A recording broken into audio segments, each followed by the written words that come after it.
outzoned by characters who can jab him, poke him, or use fireballs. Fucking... Could you maybe avoid them projectiles? Okay, are you watching the fucking game? Yeah, you could have easily jumped that. I can't... The controls... This thing steers like a slug. Alright, well, that was fun.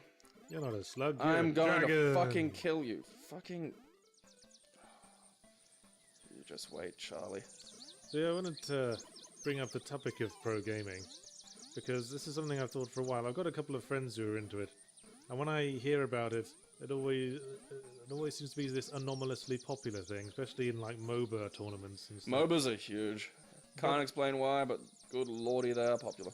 But I'm a professional games journalist, shut up, and I've always felt really distanced from pro gaming as a subject. I never seem to hear from it, even in my usual circles, and I think pro gaming has this real problem with the outside world. It seems really excluding, really hard to get into, you know what I mean? Well, I mean, you and I are from a slightly different gaming generation, and I think you particularly are more of a narrative.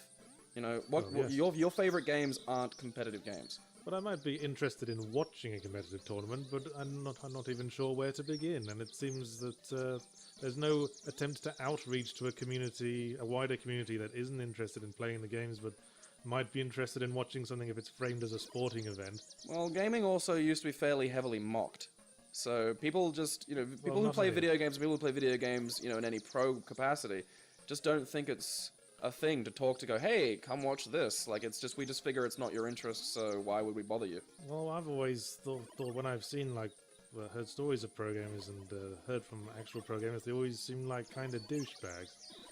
Possibly that too. I mean, I don't know, what I've always felt is that the community needs a sort of intermediary. Like maybe some kind of column in like a popular news feed, or maybe a whole website that basically summarizes the matches, shows videos of the important matches, summarizes the tournaments and stuff, and has interesting commentary and debates about the whole thing without, I mean, the way it is, it feels like professional wrestling, but where the pro wrestlers do all the presentation to camera and stuff, and just make absolute twats of themselves. Whereas what they need is an actual, outside voice to come on and summarize what everyone's doing and why it's important. Well, I think there's some validity to that. I think the reason it hasn't happened is mostly because of that thing. I mean, do you think that... I don't think the MOBA tournaments are spoiling for attention. I mean, those things are huge, the prizes are colossal. This is my point. It seems to be huge, but I seem to hear so little from Well, I mean, just because you're not hearing about it doesn't mean it's not doing its thing and minding its own business. I hear about sports tournaments all the time, and I don't give a shit about any of that. Couldn't get away from the World Cup. Well, yeah, but those get a lot more mainstream coverage. I feel if it made the effort, pro gaming could be a lot bigger, because it's something that anyone could get into, even the less physically able. Well, I mean, again, I think it comes down to is that if you already have like a huge amount of attention, enormous prize pools in terms of the MOBAs, what motivation is there really to do that? You've already got fame and fortune. I mean, I'm part of the Brisbane fighting game community in that the major tournaments are all run by a friend of mine, and I help out in my little way. And we do, we would like it to be bigger. We would like more people to come, and we do sort of reach out. We're having our first Blood tournament in next year's Button Smash, where we get people who've not played before, are completely unfamiliar with Street Fighter, and you can enter a tournament and maybe win prize money. Ooh. So it's a bunch of noobs who can just come along and you don't worry about not being good at it, because the person you're fighting is probably equally poor. So we're doing things to make it open. I have a specific technique when I'm asked to button mash a game. Is it to button mash? So when I find myself caught playing a fighting game against someone... When does that happen, really? Every now and again. My usual technique is to start button mashing and then find a move I like and then just spam that constantly. Because you may have noticed when we were playing Alex Kidd, that's my paper, scissors, stone strategy as well. Because people don't expect you to keep doing the same thing. They need to get their head around it. It's a bit counterintuitive. Exactly. It's the last thing they'll expect, said the First World War general, sending his men out onto the front for the 18th time that day. Over you go, lads! I remember to walk slowly. And That did actually happen. I in know. The Australians particularly, because we get used as a soldier fucking source for England for, a few hundred years. Yeah. In Egypt, we're told to capture a fucking... It was, I think, like, an order got misheard. So a bunch of the light horsemen charged just where all the fucking cannons were. That's the Charge of the Light Brigade. Probably, yeah. Famous story. Fucking... There was a famous poem about it called The Charge of the Light Brigade. By, I think it was Alfred Lord Tennyson, wasn't it? Why am I asking you? I don't know, possible. I'm in the middle of trying to defeat a fucking stationary skull, which is proving to be the world's most difficult goddamn thing. Sooner you What's admitted happening? you're just shit at games, the sooner you'll be happier in Look, life. it's Fantasy World dizzying me. Oh, So, hey, yeah, look, I except there's actually an obvious way out of the invisible thing. Whoa! Hidden boss! It's- Booger Boss, I remember you. It's Mummy Armadillo. Or something. Where? You just can't believe your audacity when you shoot him in the face. He's just fucking offended. He keeps coming even when I fucking shoot him. That won't help. Come on. That's the way. Hit his stomach with your face. Damn it. How are you supposed to dodge that? You have to be close. And again, like, the dodging in this is made I suppose fucking... you could have ducked that. Yeah, I was in the wrong spot. We're just both magnetized to the Mummy Armadillo now. It's a unicorn a bit as well. And I think it's got a pink bow on its head. So it's also Miss Pac-Man. Just more women tropes in games. Yeah. Oh, poops. What are you complaining about, women? Yeah, clearly, here's all the representation you could possibly want. We put a bow on shit. What more do you want? Yeah. Alright, now I don't want to hit the little fucking dude, because he means I can't get the money. Go away! What's going on? Well, I defeated the Hey. boss, and now I'm a little mouse. You're a little midget. And now I can stick to walls. That sounds useful. I already got that key and fought the boss. So yeah, now I can... Huh. Yeah, so as you progress through the game, you get little abilities that give you, that let you move about more, so you can explore more. So it's kind of like a little Metroidvania-y quality, but now I'm tinier, and probably take more damage and everything sucks. Did we have any more to add on pro gaming? Well, I mean... Anything besides reiterating points we've already made? Probably not really. It's then. niche. That's it. It's fun though. If you are curious, look into it. Well, I've tried. Ow, dick. I've tried, but I've always found it so, like there's a big wall in front of it. Yeah, but you're a little funny that way. Yeah, that's the only reason why you shouldn't, like, get Defense of the Ancients highlights on television. With a couple of charismatic talky guys explaining what's important about it. And there's two Australian dudes. Which ones? The ones who did the alternative Olympic commentary. Oh, yeah, Roy and HG. They're great. Roy and we need a Roy and HG for pro gaming. I actually support that. I would love a programming. I would love to. Yeah, you're completely right. I love the idea of Maybe I'll talk to Jim Sterling. the Roy and HG of programming. But actually, yes, that was another thing I want to get up to your fucking tasty fucking treats. That was another thing I wanted to bring up. Actually, I've started a new video series on The Escapist alongside Jim Sterling. Which obviously is not getting promoted enough. Well, I think it's worth looking at because I think we've done a pretty good job on the first video, and hopefully we'll continue to do a good job. And I'm really into it because it's the first chance I've been getting to use my AVI synth skills on actual game footage. See, Escapist has a lot of series that are all commentaries on stuff, but we don't have so much game footage based stuff. But we didn't want to do straight Let's Plays, you know what I mean? So the concept we came up with is called Uncivil War, and it involves me and Jim Sterling competing at short, wacky challenges within games. Now, for our first episode, we play Watch Dogs and compete to see how many people we can run over who are wearing the same colour as the car we're currently driving. And I won't spoil who wins that one. You'll have to see for yourself. I wait with bated breath. So, yes. So that's going to be a weekly series, hopefully. It's to replace Rhyme Down Spectacular, because we stopped doing that. It's a much more collaborative work than Civil War, because Rhyme Down Spectacular was just me and Jim writing poems in individual vacuums. I just want to write poems at you, dude. Yeah, and for some reason that just didn't seem to build the appeal. the way Zero Punctuation did, anyway. A thing that only you two are really interested in? Who doesn't like poetry? Lots of people. I love an elegant phrasing, don't you? I do. I like a good bit of iambic pentameter. What do you suppose that does? It makes my Ow. hurt you, apparently. It makes my loins go bubbly blue.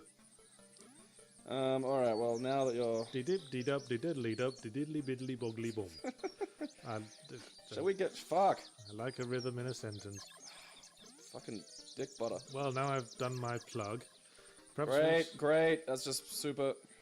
Perhaps we should move on to the concept I threatened to introduce last week.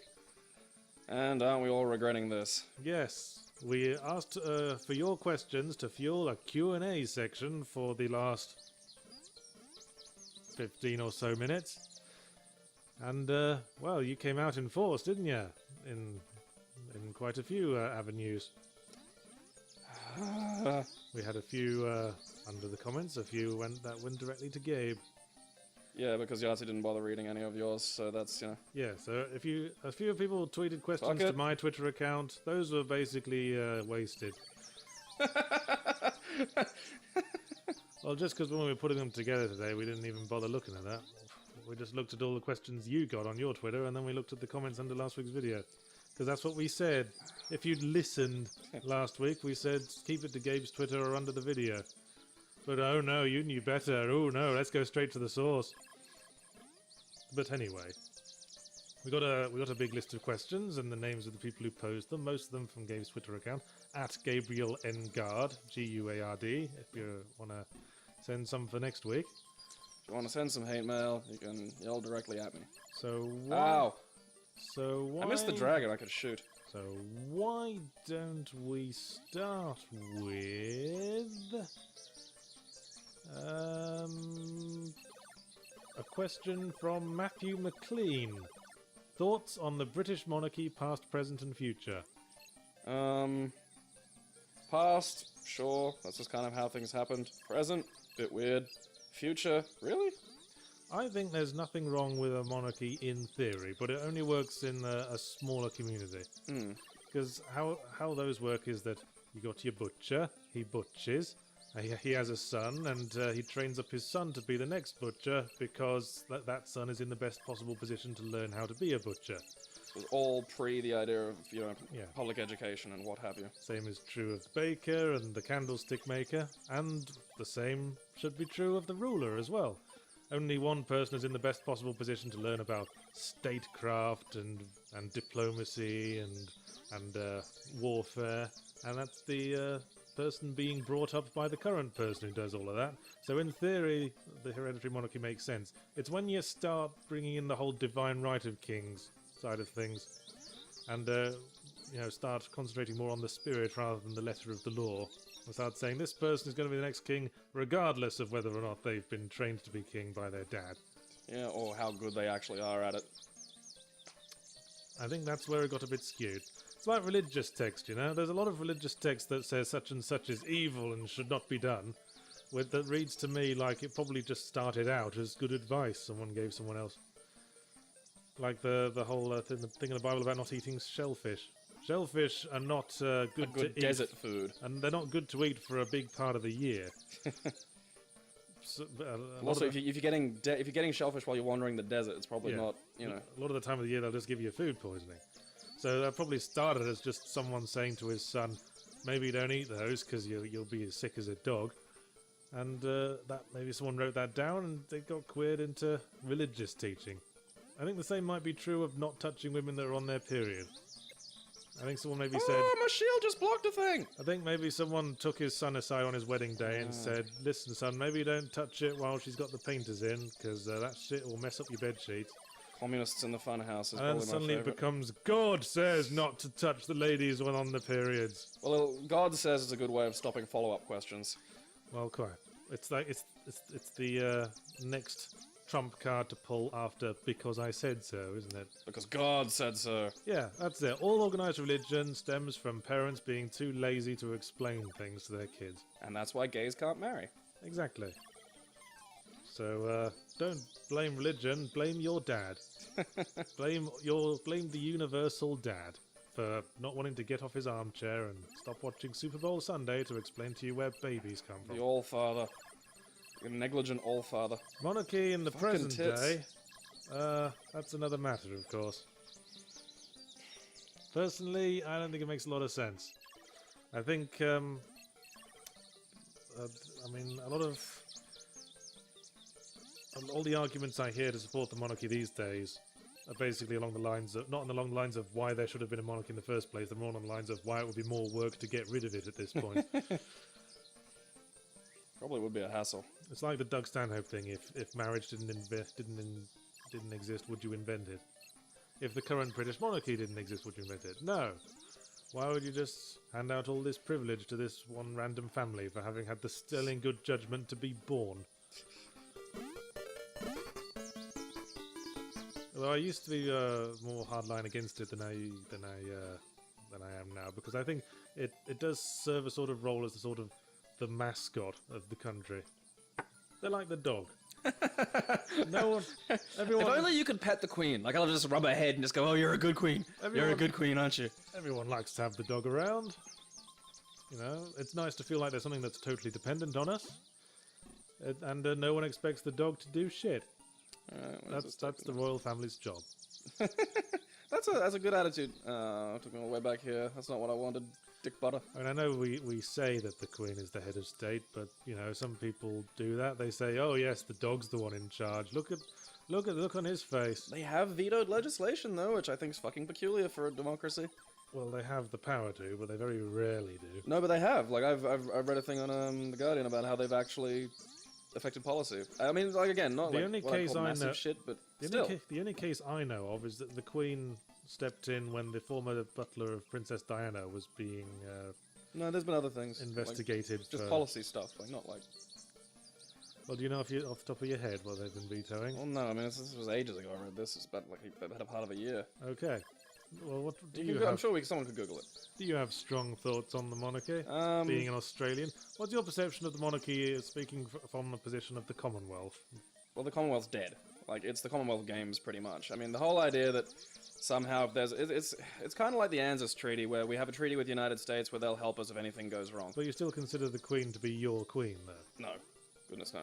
Well, yeah, I think Australia generally does. Oh, well, That yeah, is- that is the policy of the technical, nation. Yes, technically, it is the policy of the nation that, yes, the Queen is the head of state, not the, dick butter, not the, Wasn't Tony Abbott talking about bringing back knighthoods and the dukedoms? yeah, he brought back something along those lines. Less said about him, the fucking better. I suppose. I think it's archaic and silly. Like, it's just weird to me. Like, it really is. Like, the idea of a monarchy is bizarre. I think it's bizarre and embarrassing that we're not a republic. Because, I mean, again, even ignoring all the ideas of a monarchy, what does the British monarchy actually have to do with Australia's day-to-day fucking policy or life? Well, it was put to vote, wasn't it? Like, during the Howard government.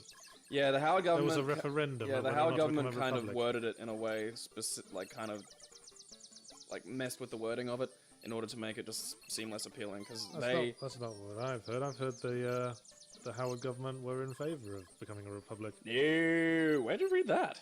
I don't know. Well, from someone a while No, back. John Howard's a monarchist. No. Okay.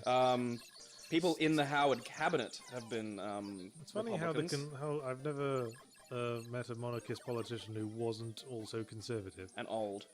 Yeah, I suppose Because that's... it's an old, insane thing to stick to. Like, there is no reason... I suppose the point of the conservative is just to keep things how it's always been. I mean, the word conserve is right there in the Like, name. if there was a benefit to it, like, if being part of the Commonwealth meant I could, like, go and work in the UK, or there was some sort of economic tie or something like that, but there isn't. None of that's None of that exists. So I If you just were a girl, you could go and work in a bar in Britain.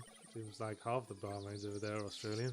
foreigners just work in bars. It's a good place for backpackers to go because a lot of bars will always have a good high turnover. Like big output bars will have a high turnover of staff, and if you can serve booze in one country, you can usually serve it in others. Well, quite. I mean, why go to a foreign country and not get pissed? Yeah, and it's a Or good place. indeed, It's a why- good way to meet people and have fun. Or indeed, why stay in your current country and not get pissed? Why do anything and not get pissed? That's my question. Your interest in drinking is coming along nicely. The eternal paradox of you.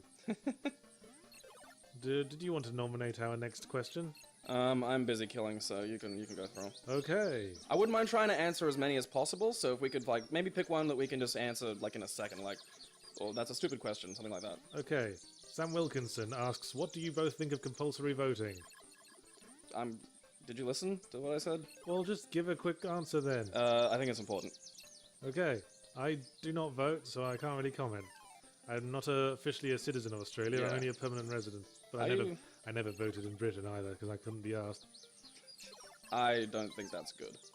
I mean, like, your relationship to Australia is a little bit different. If you ever wanted to, like, become an Australian citizen, then I'd recommend you vote. I don't know if you want to bother doing that. I don't really have an opinion either way. If you do, you don't. It's not my Well, problem. there's a slightly insidious system in that your vote can get passed on to a party you didn't necessarily vote for Well, in the Australian system. No, but that's not how it works. It's preferential voting. It is a party you vote for by allotting your preferences. And there are also ways around doing that. But yes, preferential voting and stuff like that's important because what this means is even minority voices get Well, for the a degree of benefit relevance. of the listener, how does preferential voting work? Well, the idea is okay, say you got like 4 people, right? When you're voting, you number 1 through 4 on each of them. 1 being the person you'd like to run the place, 4 being the person you'd least like to run the place. If then after like all first party votes have been handed out, the like preferences are then handed out, and what this means is that my shield blocks. Yay. What this means is that minor parties that may never be able dicks That shot you right up the bum crack. may not be able to affect policy or do anything on their own will gain a degree of relevance. Yes. And this means that, it isn't just the majority messing with the minority. So you can actually get, for instance, the balance of power in the Australian Senate at the moment is held by majority fucking little. Well, it's a system that works for Australia because Australia isn't as much a two-party system as other countries. It is. Well, not so much as, say, America.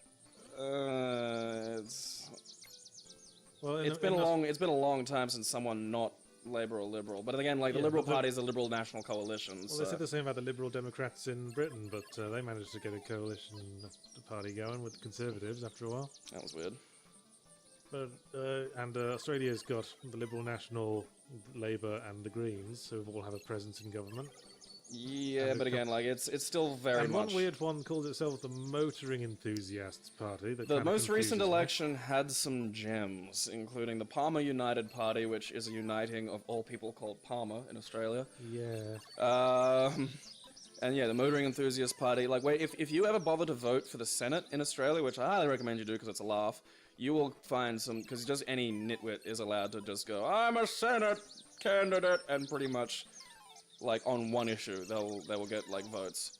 Like, there'll be, like, the Hunting, Fishing, and Shooting Party, or the Stop the Greens Party, and stuff like this. Like, it's great, it's batshit. I think there's a place for one-issue parties. Oh, yeah, I and think see, the this is the government might be better run if every party just had the one issue. Well, this is the benefits of preferential voting is it lets the government have a better idea about what people are actually feeling, because you can see where these minority votes go. You can go, okay, so the Hunting and Fishing Party got X, so that means, so many people care about hunting and fishing. So And it's weird how many issues get politicized these days. I mean, technically right-wing, at its most basic meaning, is just that you believe in small government. But now it's come to mean all sorts of other things, like you're pro-life, and you're probably more religious, and all that that's sort the of problem thing. of groups and titles. I mean, that's the problem when political parties are multi-issue and like try to absorb other parties and stuff, I suppose. And I mean, like, I've got friends who are quite, like, economically conservative, who are really annoyed with the Liberal Party because they're meant to be economically conservative, but rather than having a price on carbon, like this, the carbon tax thing is, rather than having a price on carbon, which many would think is a, you know, that's a free market solution. That's, you just price it and then the market solves the problem. They're going for direct intervention, which is weird. Like, that's, the idea of direct intervention is somewhat antithetical to what you'd consider traditionally conservative economic values. Okay. So, yeah, there's a lot of weirdness. It's strange. Like, Well, I think probably answered that question a bit longer than we intended to. but I think compulsory voting is necessary because it at least forces people to give a shit occasionally, and I think that's needed. Yes, I agree with that. Right. Pendulous Phallus asks, who's the better kisser? Only one way to find out. Your beard's gross. Alright, we'll research that and get back to you next week. It's gross. Who wants to know that? Your gross pendulous testicles. Solipsism Crisis Yo. asks, what would be your own custom flavor of cuppa soup? What do I like in a soup? Maybe just a chicken that doesn't taste like that weird arse fake chicken. Like that would be nice, because you know, like the chicken flavor doesn't taste like fucking chicken. I'd like you'd be hard pressed to find a cuppa soup that can have real chicken in it. Well, you know, we're dreaming here. Okay. Because I am very fond of just a basic chicken soup. I am more fond of them when they taste like the chicken that they are ostensibly meant to taste like. Well, that was a dull answer. I'll go for beef and sherbet cuppa soup. Well, there you go. That's, you know, you can have the wacky. Oh, fucking. I like how you managed to find a long-winded answer for that, by the way. Anyway. I don't drink a lot of cup of soup. If you could choose. See, we wrote down too many of these. Well, we had a lot. The Nugfall. If you could choose someone to narrate your life, who would it be? Morgan Freeman. Obviously. Brian Blessed. See, I think Brian Blessed would be a disappointment if you did not lead a very exciting life 24/7. I believe he could make any life exciting. I think it would seem a bit disingenuous at a certain point. And then he went to the shops! Gordon's alive! He's masturbating again! Marvelous! Whereas I think if you have Morgan Freeman doing it, then everything you do sounds like there's so much greater purpose behind it. A noble gravitas So too. not many people would agree that masturbating was the best thing to do at this time of day, but hell, I guess Yahtzee wasn't one of those people. Is that meant to be Morgan Freeman? No, I can't do a Morgan Freeman. Who was that? That was a Morgan Freeman that I you don't know, just that got was just a generic down-homey voice. Fantastic. Alright, what's another? You keep picking like the fucking weird. I asked you to pick a simple one, you picked fucking. I think they're fun. What superpower would you have and why? Well, you suggested that one. Do you want to credit that question then, so that we can add some magic to their Scott. dull little life? Scott Barker, here's your moment. Thank you, Scott Barker. What superpower would you have and why? Yes. Invisibility. Next question. I'd go for a Mr. Fantastic style stretch. Obviously for sexual reasons. Why else? Well, no, see, I'd stretch individual molecule chains of me out to be like filament wires, like the Yakuza guys had from Johnny Mnemonic, and then I'd just be able to like wisp through and cut people to pieces. Oh yeah. Yeah, Like that. see? It's a little, I like stretching because I think it has uses that can be will-based. I think if you made your arms into blades that could cut through anything, you could very easily cause an accident that way. Well, I wouldn't just walk around, you know. Well, you know, if the kind of thickness we're talking about, the blades would probably be very flexible and go all over the place when you swung them about. Yeah.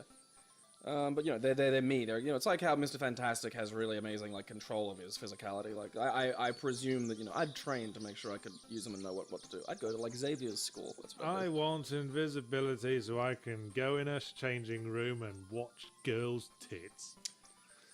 He's not joking. Though you have to be careful if the place gets steamed up, because this mysterious outline with a heart Vapor ghost of an erection. Suddenly appear in the corner of the room. Not joking. Favorite alien species from fiction? Oh, that's a tough one. I know, this is one of those dumb nerd ones that we can think about far too much. You know, the one that always comes back to me is the two-dimensional aliens from that one episode of Star Trek The Next Generation.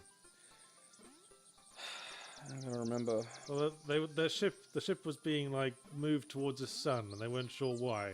And they put a specific scan on, and they didn't see shit. But then they tried putting the scan on from top down, and they saw that there were aliens all over the fucking ship. But they couldn't see them because they were two-dimensional. I remember there was one that had holographic aliens that didn't register the meat people as anything, because they're just like, oh, what's that stuff? That's odd. And then went on about their life, because to them all life is photonic. I thought that was kind of cool. That's Star Trek in a nutshell, is like working out ways of having funny aliens that you wouldn't have thought of. That was your favourite, was it? Oh no, that wouldn't be my favorite. Man, that's neat. Favorite alien... It's a cheap one, but I'm gonna be stuck with either the Xenomorph or the Predator. Boring. What can I say? I mean, that's fucking great. They're great designs. Although, if you watch, there's some interesting documentary stuff about the Predator, the original monster design they had for it, that was actually played by Jean-Claude Van Damme. It was more really, insectile, wasn't it? yeah, and kind of bird-like. It looks shitty. So the monster you see in Predator, that amazing, mandible thing, was a second choice. I don't really like humanoid aliens. I don't think that's trying hard enough. Well, okay, pick one. What's yours then? So are the 2D ones actually your choice, or were they just sort of an interesting idea you liked? Another thing I found interesting was the whole concept of sphere. Not so much from the film, more from the original Michael Crichton book. They're making the case that they found this weird sphere that sort of fucked everyone's heads up and manifested their dreams and stuff. And they were making that whole, the token science bit in Michael Crichton's books. They were making the case that maybe this was just something alien, a specific alien species used in their day-to-day life that we don't understand. Like a drug or just something fun. And that was interesting to think about. Not even a drug, maybe it's just how they live. So they gave the example of if an alien that was allergic to oxygen stumbled upon a human space station and went inside and immediately died, they would think, oh, this was a trap designed to kill us. Oh, yeah, good point. Alrighty, what else have we got? Thoughts on fan-made games to cancelled franchises? By? Cloudy. Cloudy asks that. Well. Sword. Go nuts, I say. Yeah, so do I. I mean, it's like the public domain thing. Sherlock Holmes does really well in public domain. If no one else is making the franchise, then you might as well. Yeah, I think there's a fan-made Mega Man X game coming, which sounds really good because I love the Mega Man X games. So they're one of the best SNES games around. I think a qualification to that. I think a fan-made stuff is a good thing to start out making. It is not a good thing to continue making. I made fan stuff when I was very young. I wrote like Red Dwarf fiction. Really? Didn't show it to anyone, obviously. Oh, damn. I think that's the problem with the internet. It teaches people that you have to show absolutely bloody everything you make to people. How happy are you that you had a childhood before Web 2.0? Pretty damn happy. Oh, I know. Every day some kid does some harmless, stupid thing, but the whole world sees it. And the pressing thing is, we're probably the last generation to not do that. This is something I keep trying to explain to millennials and shit. It's like, you don't know what it was like pre-Web 2.0. Do you think it'll turn around, though? Do you think when we're old, people will distrust people whose entire histories are not online? Because we'll be in the minority at that point. We'll be the weirdos. It'll be us that's strange. Well, we already are. I mean, we're probably the last generation of non-digital natives. I mean, this is why people from our and Edward Snowden's generation still object to the NSA thing. It's creepy and weird. Don't watch me. I don't see my bits. Okay, Jason P. Ryerson asks, what is our personal favourite hangover cure?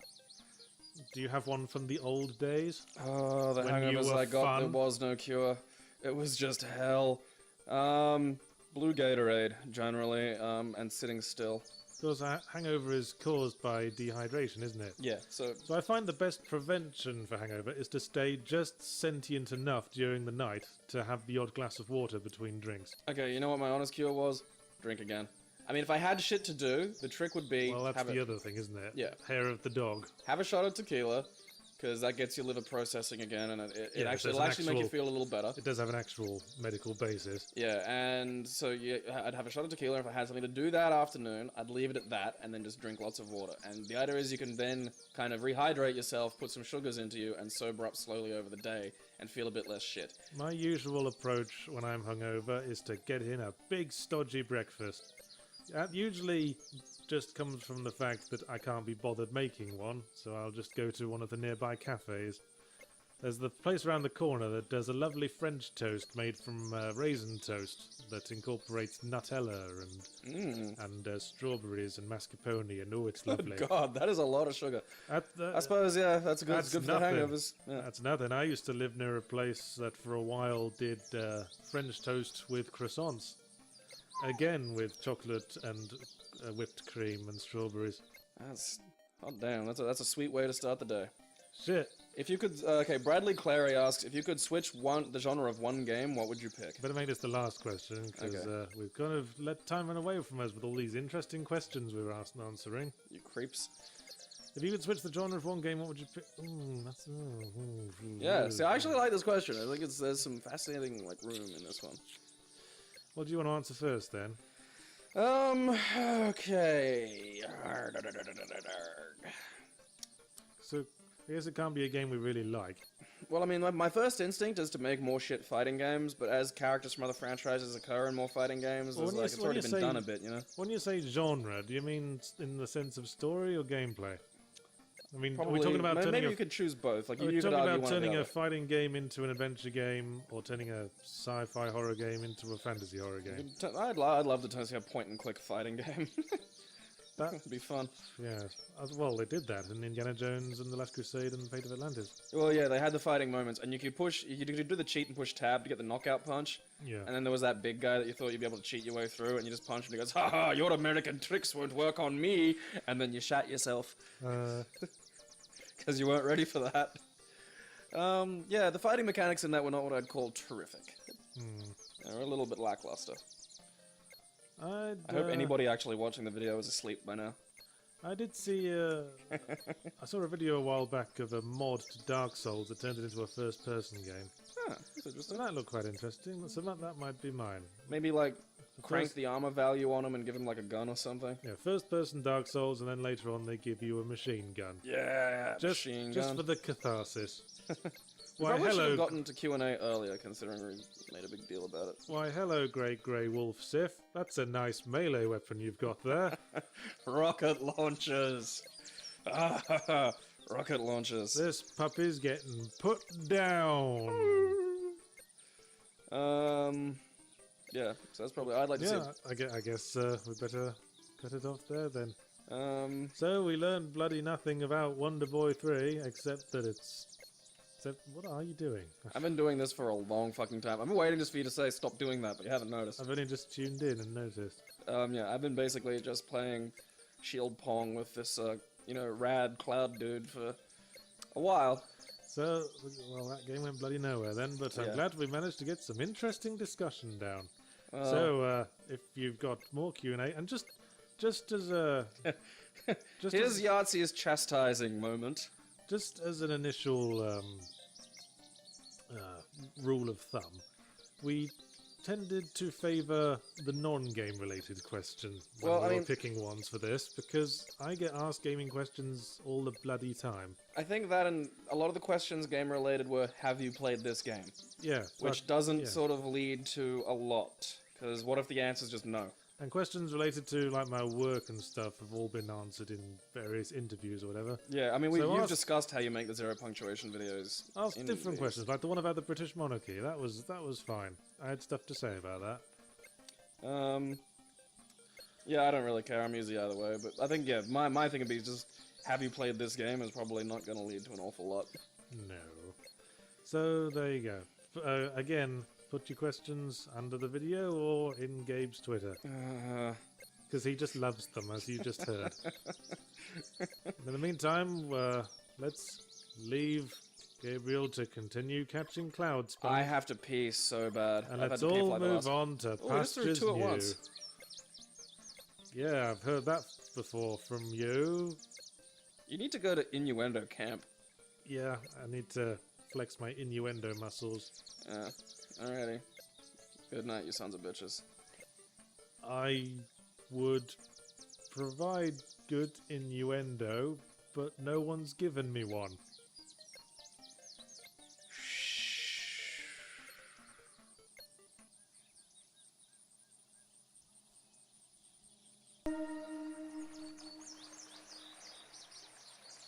Hello, it's Yahtzee here, and this is my best pal. Shitty McFucknugget. And we're Are you playing... able to walk on the water? Yes, Okay. because we're playing Proteus, which is an arty game. So arty, they forgot to put a game in it, but here it is. Okay, so I'm gonna regret this, but what do you do in this? You walk around the island and go, "Ooh, isn't it arty? I feel so fulfilled and calm." And I thought we needed something calm after we got on each other's nerves a bit last week. Well, see, I wouldn't even refer to it as that. I mean, I wasn't angry, and Well, you your were... version of anger sounds like a, sort of grumpy drill sergeant from a children's panto.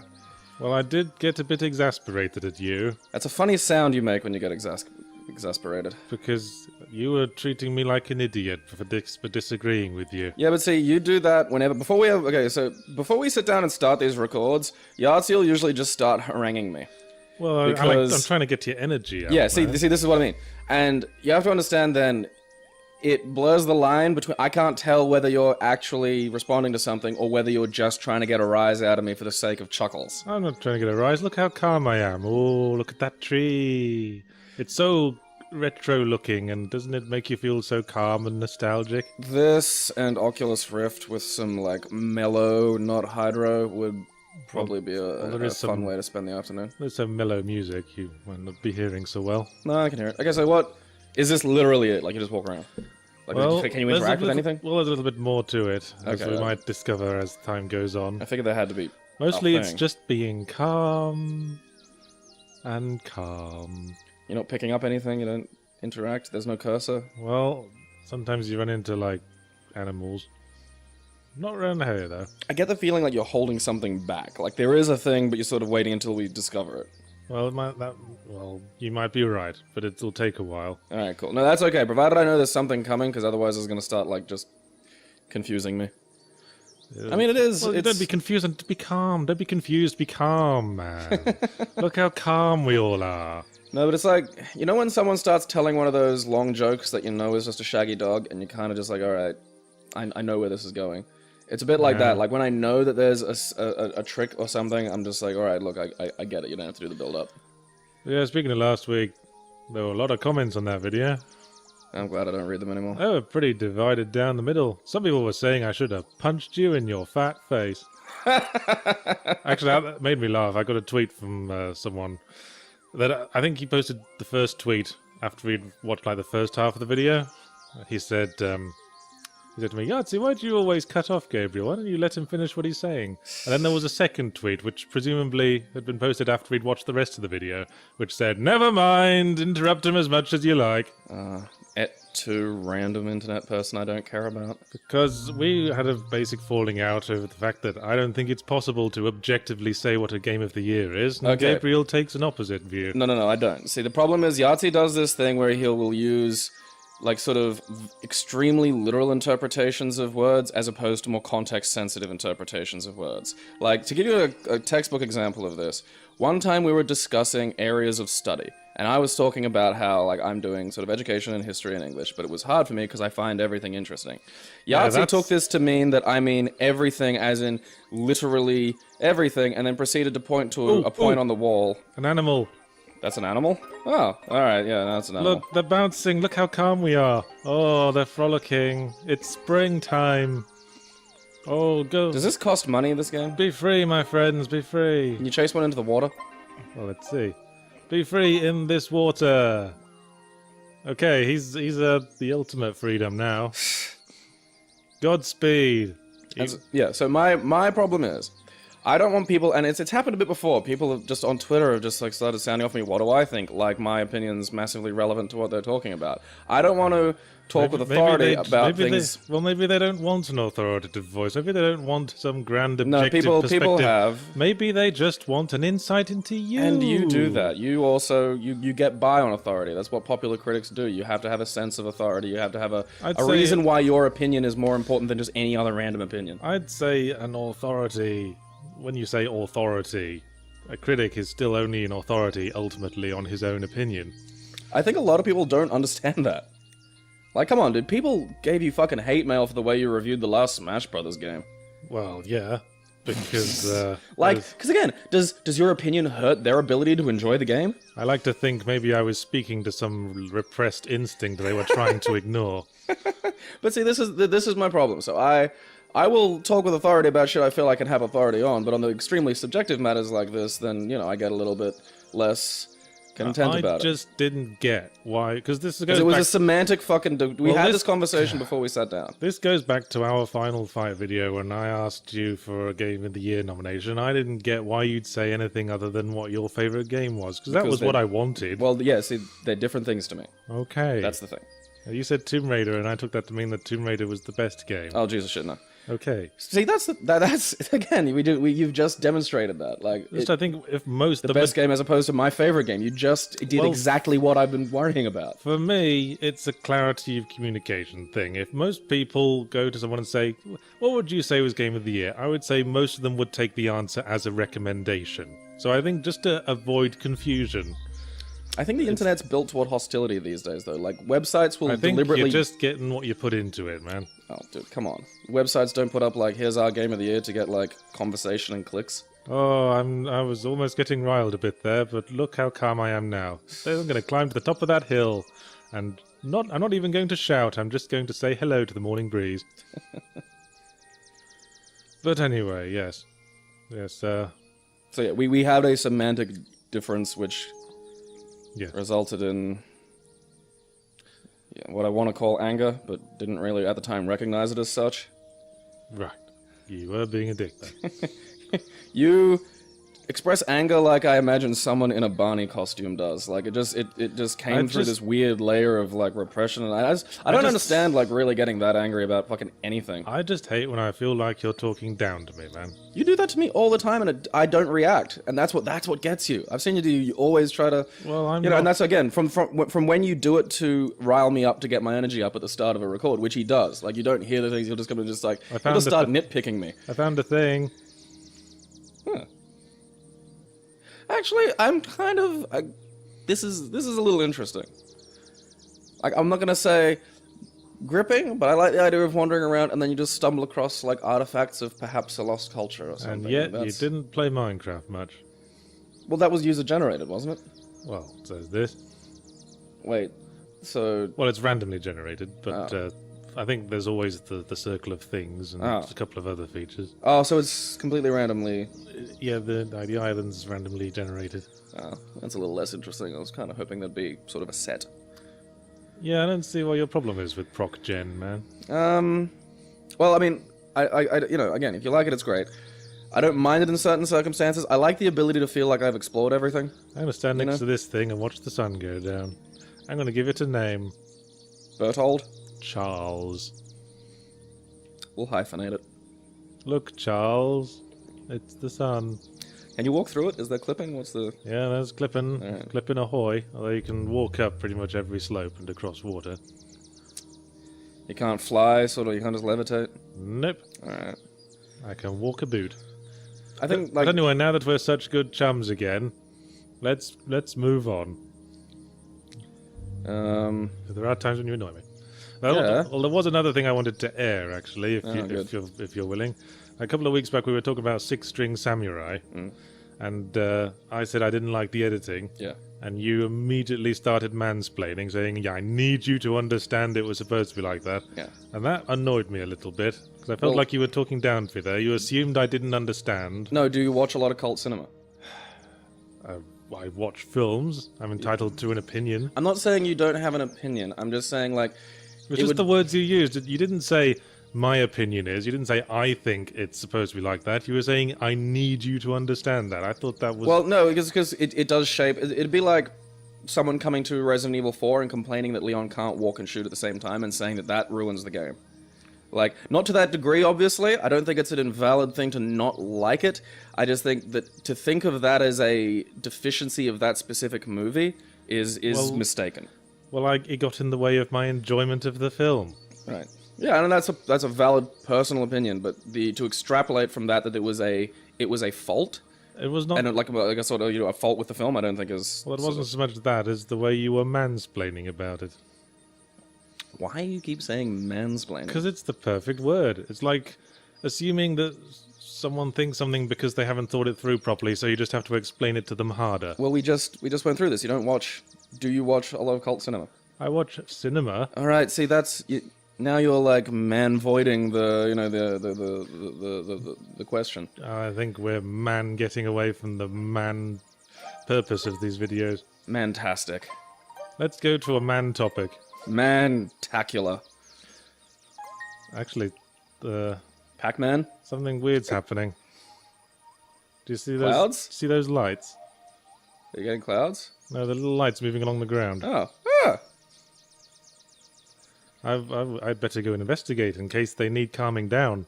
This is what I imagine how Miyazaki's dreams are like. Go to those lights and say, hey, hey, hey, let's just be calm about all this, okay, guys? Someone's summoning a spirit bomb. Where are they going? I'm pretending I don't know. Oh. The fuck? That's it. They seem to have formed a circle. And as I move to the center of the circle, time seems to be going faster. What's going on?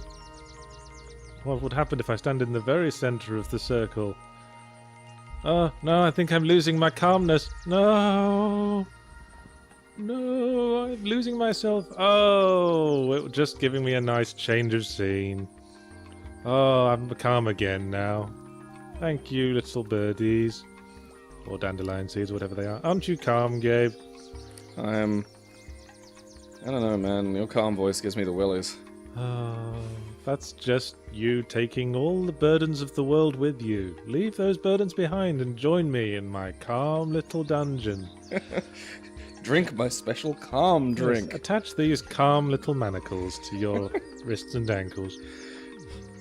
Maybe that's just because I'm used to you being sort of like a grumbling, bitter individual that, you know, any sense of actual gentle calmness from you just triggers my he's up to something, like I've reflex. left that person long behind. My new name is Blissful Harmony.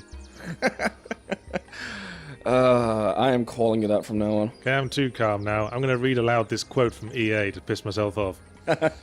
That'll do it. What voice should I do for this? Officious old lady from like a British DMV or something. Something along those lines. Okay, let me- like a 50-year-old bureaucrat lady. Officious old lady. Yeah. Okay, let me try and think about that. Like a Vogon woman. Yeah. Dungeon Keeper suffered from a few things, Jibbo told Games Industry. I think we might have innovated too much or tried some different things that people just weren't ready for. I don't think we did a particularly good job marketing it or talking to fans about their expectations for what Dungeon Keeper was going to be, or ultimately should be. Yes, it's the old Dungeon Keeper millstone around our necks. EA are trying to take responsibility for making it shit in the weaseliest possible way. I love that because it completely ignores all the actual visible reaction. Like, you can find out why people didn't like it. And it wasn't like, I don't get it. It was like, you've jammed microtransactions This is a up this fucker. yes. Oh, that's like microtransactions aren't mentioned anywhere in there. He could have at least just said, "Oh, you know, we think it's good and people liked it, so shut up." But the fact that he avoids it. No, it's not that he avoids it. It's that he's sort of tacitly blaming the audience for. No. But he's playing like He's saying like it must have been a fault of the audience for not understanding our grand vision. I mean, yeah, but he's playing like there was like the audience's problem with it was an artistic, like we didn't like the graphic style. And I was like, no, you're skipping the meat of the qualm. I saw like tweets from like three different people saying, "Could you stop being a Saturday morning cartoon villain just for 5 seconds, EA?" I don't know. Somebody's got to be that. You know, someone's got to twirl a mustache. Hey, Yeah, what? things like there was like a flock of I don't know what those were. To your right. I'm so calm. I don't even care. Is there a cloud up here with you? Yeah, Huh. the clouds are lying a bit low. But I hear if you leave this on for I'm 6 losing my hours. calmness. It's getting hard to see. Oh, that's better. Yep. So You played this because of the mushroom conversation last week, didn't you? Oh no, actually, I just wanted to play something calm. Oh, you should take mushrooms. I think it'll be fun. Yeah, we've talked about that. Oh, if you look at the sun, you get a little bit blinded, Yeah. but not all the way, because that wouldn't be calm. No major retinal damage in the world of calm. I'm the king of the mountains. Look, Simba, all that the light touches shall be yours. Except for the You place where the hyenas hang out. Fuck those guys. We are completely racist toward hyenas. They're filthy, they smell bad, and they're not to be trusted. They're not hard workers like us lions. Hey, seaweed, you're supposed to be on the bottom of the ocean. Dumbasses. You're that sneaky landweed. And even EA being evil couldn't make me less calm at all this. See, the thing is, I don't even think that's evil. I think it's just comical at this point. Like, that's what I mean. It's like Saturday morning cartoon villains aren't scary. They're comical. Yeah. You know, this isn't like Saw or some shit. He's just, at this point, just becoming a better parody of himself than even the parodies could manage, which... Well, I'd feel better about it if EA were failing like Nintendo was. I'd be able to go, ha ha ha ha ha ha. Who But cares? Like, they're still making huge amounts of money. yeah, but I mean, huge amounts of money, like... Have you seen that? Have you seen, like, Epic Movie and Date Movie and shit? Well, Like, those things, like... it's hard to claim any kind of moral victory if they still make the money. Well, you're not gonna, like, that's... well, you can claim a moral victory. If they were going broke, that's an actual victory. Well, it's just... well, at that point, you can't even blame the films for anything. No, it's the all you can viewers. say is human beings are shit, and that's much more depressing. Well, just mostly a bit dim is probably the worst. Like, I was reading a convincing article this week that said, everyone just stop pre-ordering things, because that doesn't benefit you at No. all. I mean, I can't remember the last time I went into a game shop on launch day and found that they were sold out. I I think can't the only... remember the last time I went to a game shop on a launch day. Well, I do it for my job, obviously. Yeah, but yeah. people don't pre-order so much that that you need to do so, or you won't get a copy on launch day. Well, it's I've found. Although Time... I have found weirdly that has happened once or twice with DS games and nothing else. Huh. Which ones? Well, it happened with I think it was the new Mario and Luigi RPG on launch day. I was like, oh, that looks good, I should look out for that, but it was all gone. Yeah. I don't know, game stores in Brisbane, man, I've had them like, yeah, we only got 4 copies in and they all sold out. It's like, okay. So, I don't know, maybe you're coming across one of those ones. I don't know, see, Possibly. I went to a few shops. timeliness is the only thing that they can really put money on these days. Because it's like with, you know, I don't buy games when they first come out. I wait, Yeah. and then they're like half price on Steam. Chase the chicken. Like, I got a year off all of the Tomb Raiders for like $18, like including the new one. And I think Far Cry 3 for like $9. And that was a year after it came out. Like, a year is not a long time to wait for, you know, a big game like that, I think. Well, it is for someone who does game reviews. Well, yeah, I mean, you're obviously not, you know, representative of the entire population in terms of game purchasing because of your, you know, profession. And Well, I guess not. that's what I that's mean, though. Like, that's they the- have to monetize the timeliness of it, so they have to make you want to get it. You have to pre-order. You got to pre-order, because if you don't, it will be valueless within a year. Like, the games lose value like that, so they have to make you pre-order, because where they get most of their fucking Man, money. these must be mountain chickens. Mount chickens. Yeah, pre-ordering makes the least sense of all in the age of digital distribution, doesn't it? It's weird. And yeah, it's like hype. It doesn't benefit you at all to buy into it. It only benefits the evil publishers. Well, then, you know... I mean, Watch Dogs, as we were saying, was like the most pre-ordered game in, like, new IP game in history. The hype train on that was batshit. And then everyone played it and then went like, oh, this is shit. I didn't get that this is shit so much, but people on Facebook were like, yeah, it's not that good. And I'm like, man, go back 6 months. You were like gushing over the E3 footage. Well, immediately after the release, people don't like let fly immediately because they're still in the phase where they're trying to convince themselves they made a wise purchase. Give it a few months and then we'll all... I've already seen some. There'll be a much more universal feel of, yeah, that was lame. And I think this is a good way to come to games as well, like, to not be an early adopter. I mean, A, it saves you a lot of money, and B, you can just sit down and enjoy a fucking game without the hullabaloo that goes on around it. You know, I was just thinking that the central paradox of the critic is that, as we were discussing earlier, how you use critics is you find one whose opinions line up with yours, and you trust their judgment on new games. So that you don't basically, know that they much become a about. vicarious validation of your judgment. Yes, but by definition, as you were saying, the critic has to play everything, and their perspective is slightly skewed for that. Most people don't have to play everything. A lot of people will find fun in a game just because it's the only game they've got. I mean, Like you and your Commodore 64 things. Yeah, exactly. So it's interesting how you have to find a critic whose views are representative of yours, but by their very nature, a critic's views might only be representative of critics. The problem is also, like, for me, never trust my review of a strategy game or, like, one of real-time strategy. Well, Because no. I don't understand the games. Yeah. So, and I mean, that's the thing. Your reviews of fighting games, meaningless. Yeah, that's probably why I don't do them anymore, Yeah, isn't it? well, I mean, it's fun to do occasionally just to have. I mean, and Mortal Kombat was a good choice because it has a story mode that's fucking batshit. Yeah, and I think there's important things I needed to say about Mortal Kombat. Like, despite being massively gory, it is a game for 12-year-olds. Yeah. Well, there's violence and there's B-violence. Hey, sun's going down again. Do you think that thing is going to happen again? The spirit bomb. Yes. What happens? Like, can you stand in it a lot? Is this all that really happens? Like, nothing's about to occur at any point? Like, I've got this, like, sort of tension in the back of my mind, like, at any minute something's Well, the gonna happen. game does have an end. I'll say that much. Okay. So I'm guessing it'll go from, like, island to island or time zone to time zone. Is it changing I times? think it's always the same island, but yeah, different times. Because there weren't as many... There's more animals in this one. It's an RD game. You're supposed to be, like, interpreting it. Yeah. It's probably like a metaphor for life or some bollocks like that.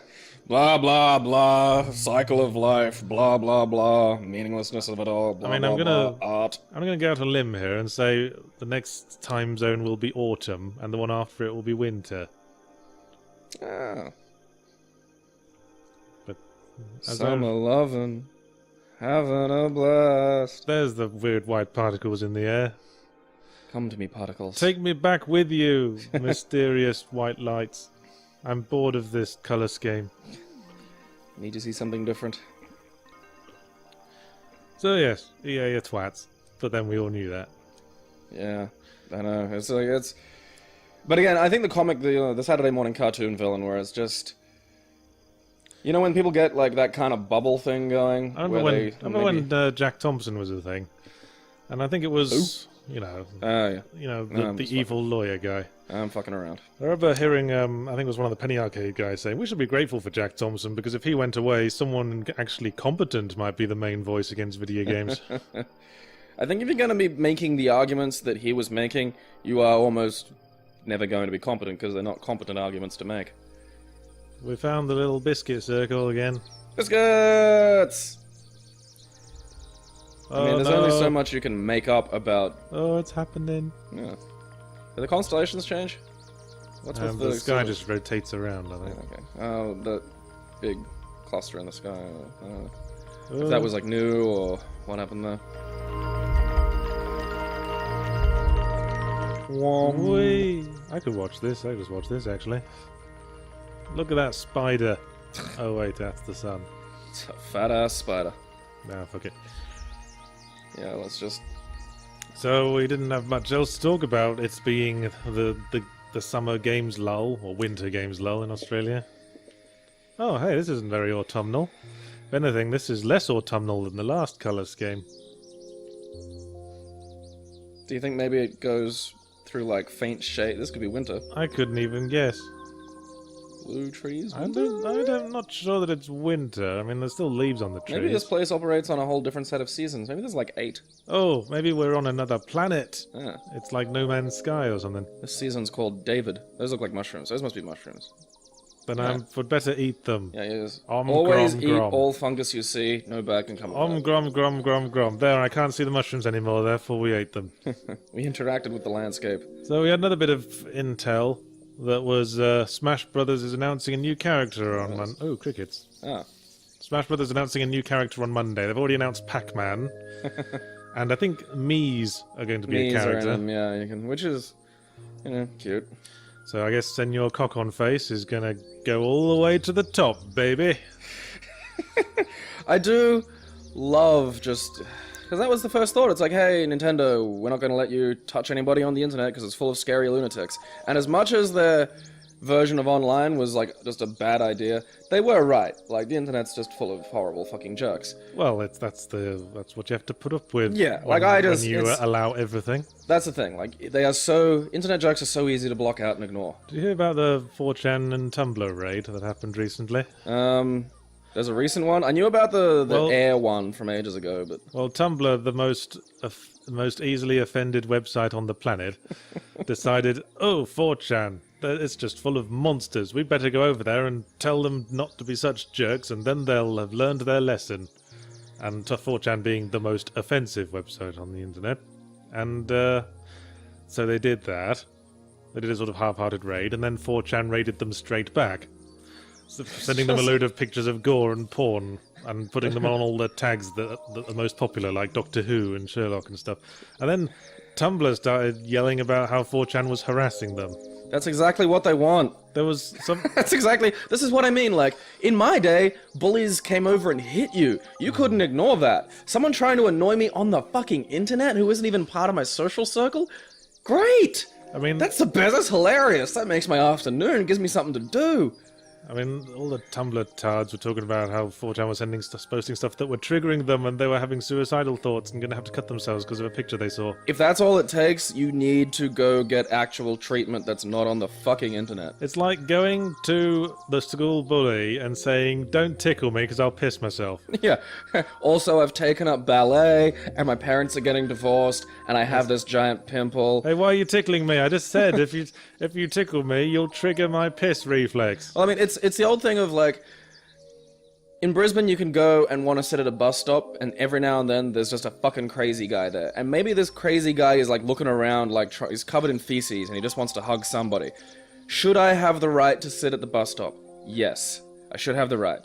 But circumstances beyond my control force a circumstance where the only way to avoid getting covered in shit is to stand up.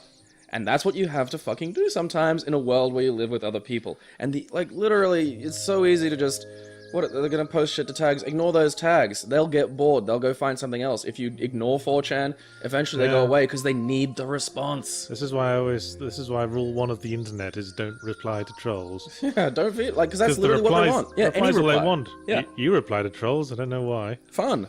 Because, I engage in it for shits and giggles, because they any goal they have, they're not getting from me, you see. They want, to anger me or some shit. I'm not replying like that. All they want's the response, and that's yeah, what but see, I can do it to the point where I enjoy it, and then if I get bored, I just stop. I just ignore them then after that. Well, fair enough. Yeah. Again, what are they going to do? Clog up my fucking Twitter feed? I don't fucking care. I don't just scroll by it. It has no effect on me. But anyway...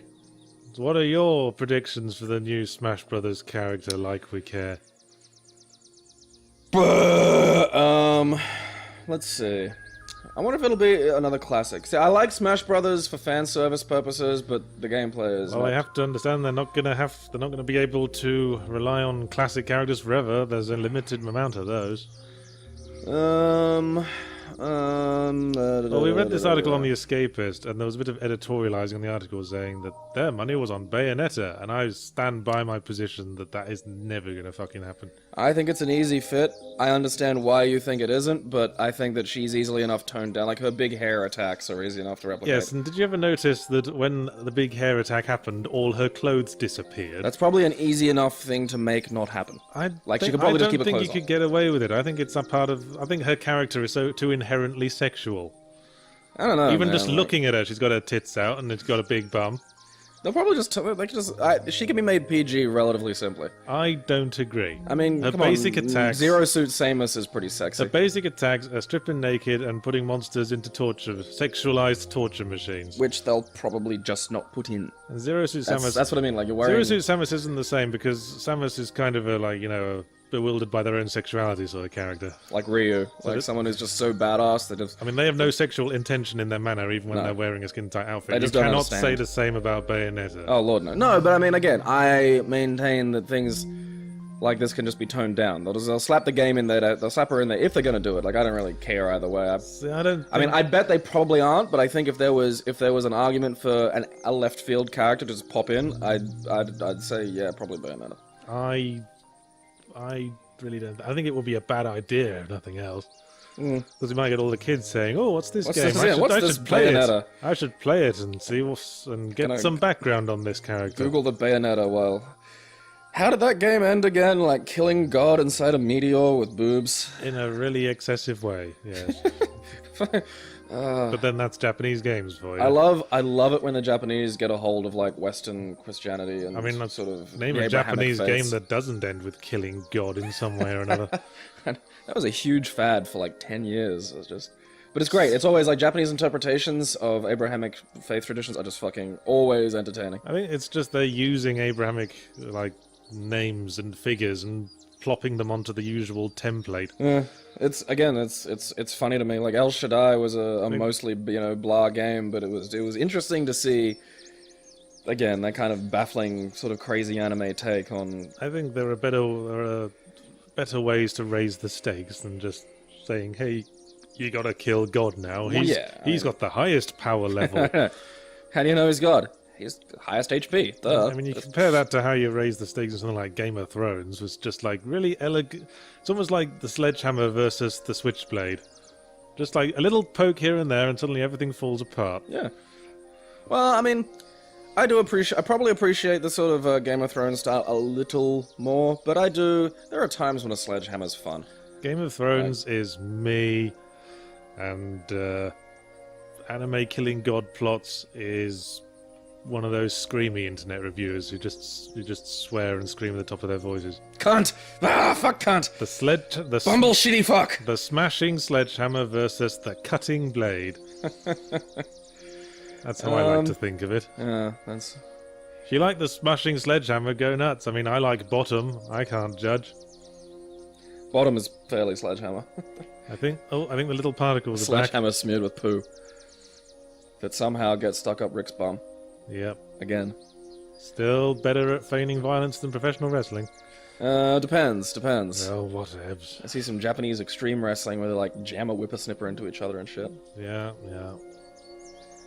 You like professional wrestling, that's your thing. Oh, I like loads of dumb shit. This is what I mean. Like I have my reasons for it. If you want to hear them, that's fine. But I'd rather not. It's fun. So they introduced Pac-Man as a character, didn't they? Yeah, but like Pac-Man with arms and legs. Yeah, that's what baffles me. I mean, list the usual attacks Pac-Man has had throughout his existence. Eat something. Well, that's it. Well, he had like weird second. There was an arcade like Pac-Man, like a more sort of 16-bit, 8-bit arcade game. There was what was it called? I think it might have just been like Pac-Man 2. Yeah. Or it made into this weird sort of adventure game. It was a little bit Wonder Project J-ish. Yeah, it was actually really weird because you sort of only just directly controlled him. Did you ever play Wonder Project J? It's It's a really weird game on the SNES, Japanese, Natch. I remember there was one for the 64 as well. Are you sure? Yeah, there was a sequel for it.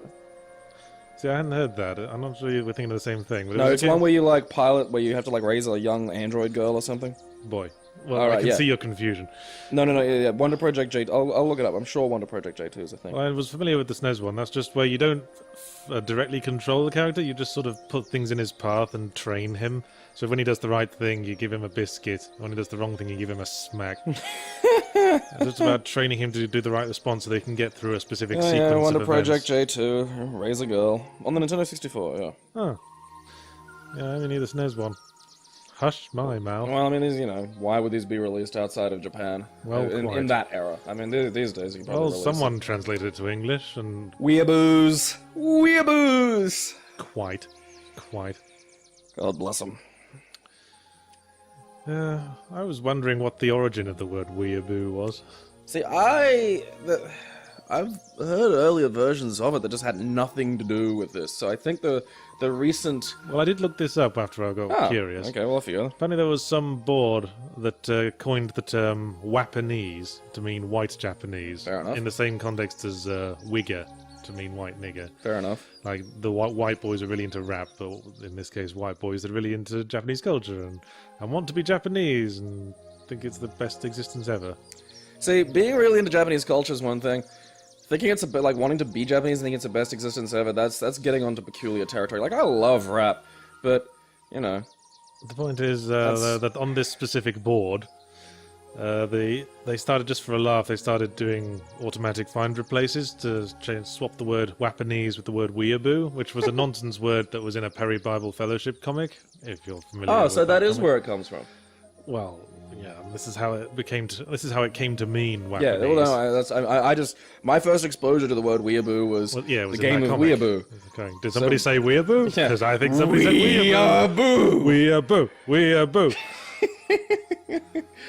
I'm gonna try and get that game started up at the bar again. I think you might have a hard time getting people insecure in their heterosexuality to get involved in it. Well, screw those people. Because it involves spanking a fellow. I mean, you know, maybe not screw them, but like, you know... Found the circle again. Are you ready for a blast into the future? Time vortex! At least I assume it's the future. It could be going backwards for all I know. If you see a dinosaur, we've been going backwards. Whey! Look at that moon. I feel like Rod Taylor in the 1960s film version of The Time Machine, obviously. I figured it was either Time Machine or did you ever see He was very gung-ho in that film. It really was. Did you ever see the movie Time After Time? I think it's Time After Time. I know of it. That's the one where H.G. Wells fights Jack the Ripper, right? Yeah, because the Time Machine is real, and Jack the Ripper course. steals it and goes to the future, and H.G. Wells has to chase him. There seems to be this... Great. This, One of my favorite movies as a kid. Oh. Well, I think this is wintry now. Or hell. It's all gone quiet as well. Dead trees... Clouds covering the skies.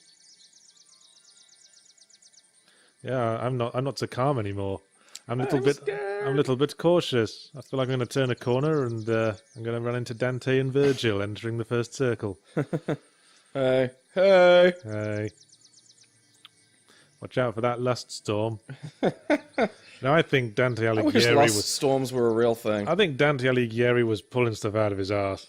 He literally was. Well, he obviously was, but I think he was coming up with what he thought was cool first and then try to explain it afterwards. I'd say, yeah, wind for lust because it represents the turmoil lust places your soul into. He liked being farted on. Let's not jump about. Let's not beat around the bush. Yes. He was a fart boy, which is cool, you know. If that floats your boat, float it. So I couldn't guess what the new Smash Brothers character is going to be. I don't know, like... Maybe it's interesting because Smash Brothers shows up at fighting tournaments because it's technically a fighting game. Maybe it'll be Paper Mario. I think didn't they already do that one once? No, I've never been in a Smash Brothers. Huh. But they did it. Like super ironic and point out how. There was I think it was Smash Brothers Melee where Mario and Dr. Mario were separate characters. So there's precedent. Fighting game reskins, an honorable tradition.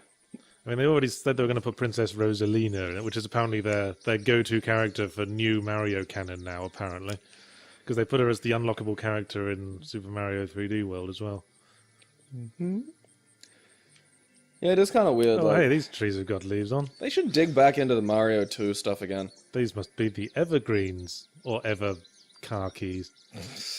Ever beige. Ever brown. Like, you know, the rat. The rat that threw bombs. And, what was his name? And the king lizard that was legally different to the other king lizard that Mario generally fights. Yeah. Wasn't he named King Toad as well? No, I think it was something like Wart or something like that. Oh yeah, that's right, Wart. Has Toad ever been a character in Smash Brothers? No, I think Princess Peach, one of her, it was either her attack or it was her generic block, where she just pulls Toad out and holds him in the way. And that'll be fine, but Toad's struggling. So it's just like, that's weird. Give your life, your emperor. No! I don't. Shut up. You will taste my food. So many people want to kill me. I run an absolute monarchy. Nobody else has rights, except me and my courtesan. Well, I guess if we go... Is there a different one? Just trying to think look that up. Male courtesan. What, you're like a gigolo? Well, you know, if you're the one... Like, I know technically there are, like, the ladies that aren't in the harem but hang out. Yeah, we know there's a difference between courtesan and raggedy-assed whore. I mean, there's gigolo and rent boy, I'd say. Yeah, they're different. Yeah. Well, gigolos are in charge of themselves. Yes. Like courtesans are? And it's hard to tell in, like, an absolute monarchy. Well, really, prostitution in countries where there is legal prostitution, there tends to be, you know, self-employed and all that. Yeah, well, you know, there's brothels, and I was talking to someone whose job was to do the books for a brothel the other day. Oh, cool. It seemed like a really interesting job. Isn't it just accounting?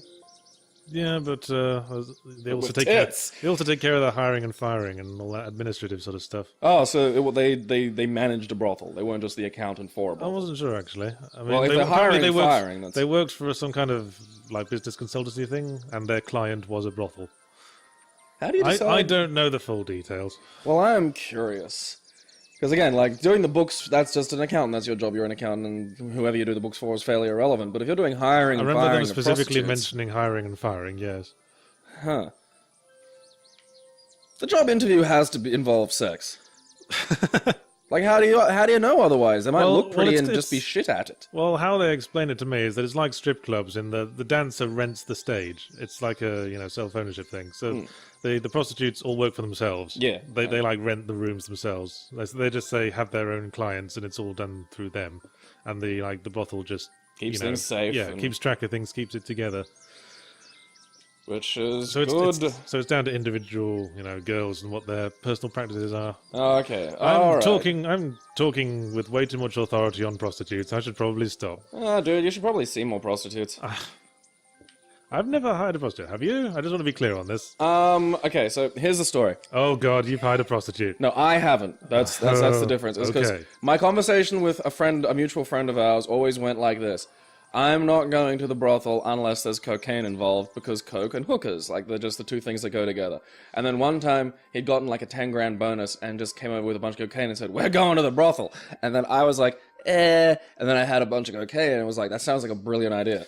And so I went to the brothel. And the lady was really nice.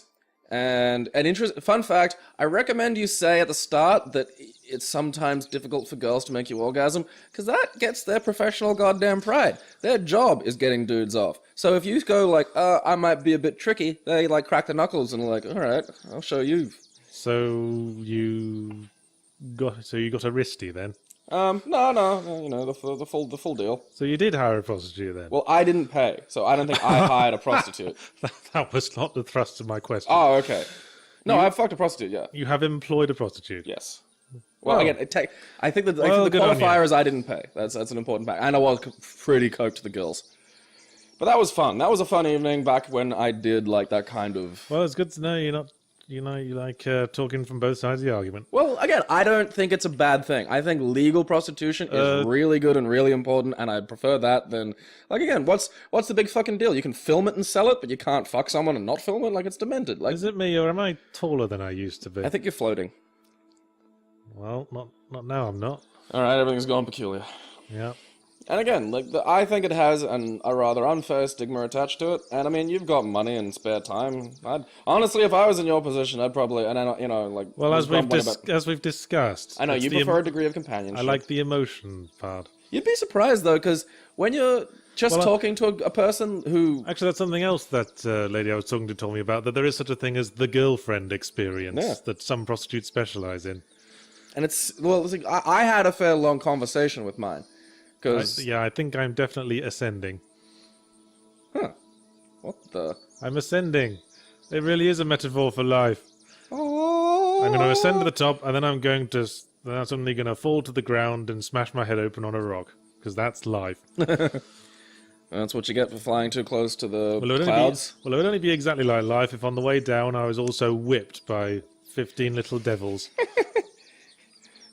Okay, entering the cloud layer now. So, we didn't have much to talk about this week because it is the Summer Games lull, but I was thinking maybe we should introduce a new thing. Oh, Jesus, what? Well, I was just thinking that... Why are you taking off your pants?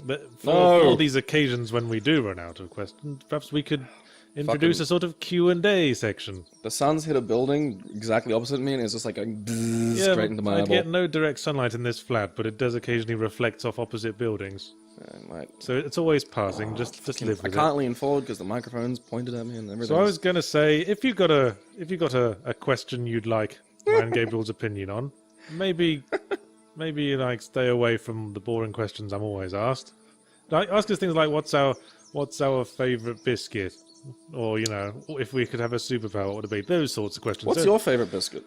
Bourbons. Are those a British one? Because I'm chocolate bourbons.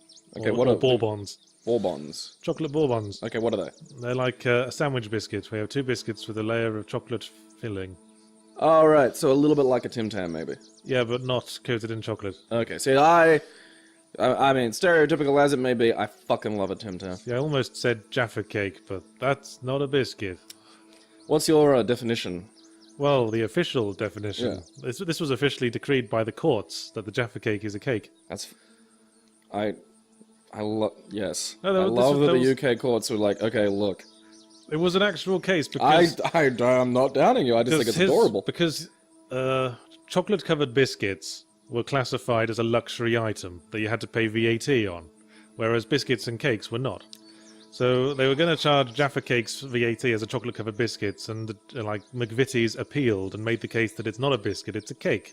And their case was that a cake goes hard when it's stale, and a biscuit goes soft when it's stale.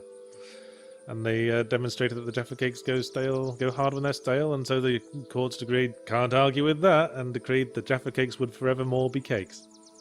I love when shit like that happens. Like I love that. It was like when the X-Men figurines were getting imported into the States, and they found a way of, like, because they said mutants aren't technically human, so they got away with some weird, like there was like a weird tax where you had to pay more for like human figurines. I'm on a tree. I love that. I love that they had to just, okay, and they had a reason. It wasn't just like some bizarre thing where they... Yeah, you got to figure this stuff out, and the courts is where most of it happens. Yeah. Well, So yeah, it has to be done. If you got questions, type them in the comments, and me and Gabe will both pick one. Tweet them to us, because I hate reading the comments, generally. Well, I use my Twitter for lots of things besides this. Oh, okay. See, I use my Twitter for, like, literally nothing, but just dicking around. So tweet them to Gabriel if you like. Ah! Or post them in the comments, and maybe I'll see them as I do the usual once-over. Tell you what. And to see the shit fights that have erupted. Tell you what, aside from the debate regarding subjectivity and objectivity in the game that it of was the down the thing. line. I'm glad that it was down the line. Well, besides that, there were a couple of comments regarding gun control from some very well level-headed sounding individuals. Yeah, of course there were. I got like tweets from people. I got tweets from people saying things. Actually, I think I might have made a gun control comment in this week's Zero Punctuation as well, but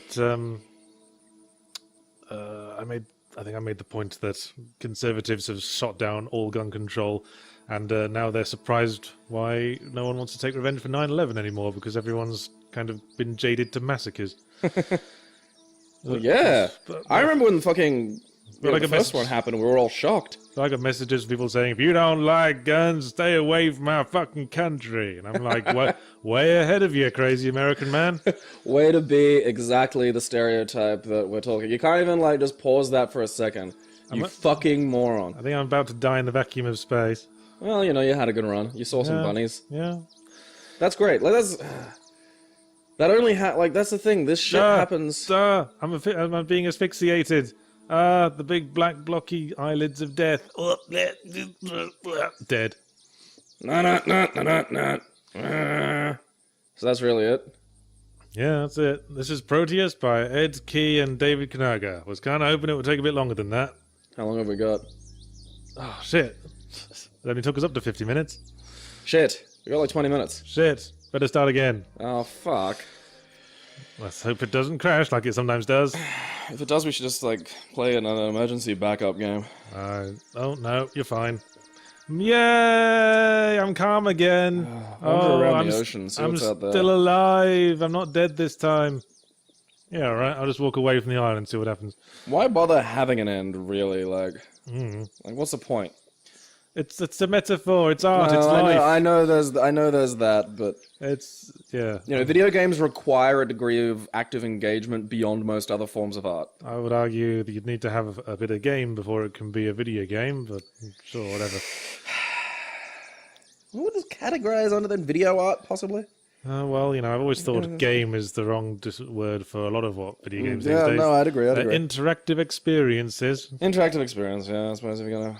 Because Roger Ebert made the case that I agree with, that a game can't be art, because a game is something that you win.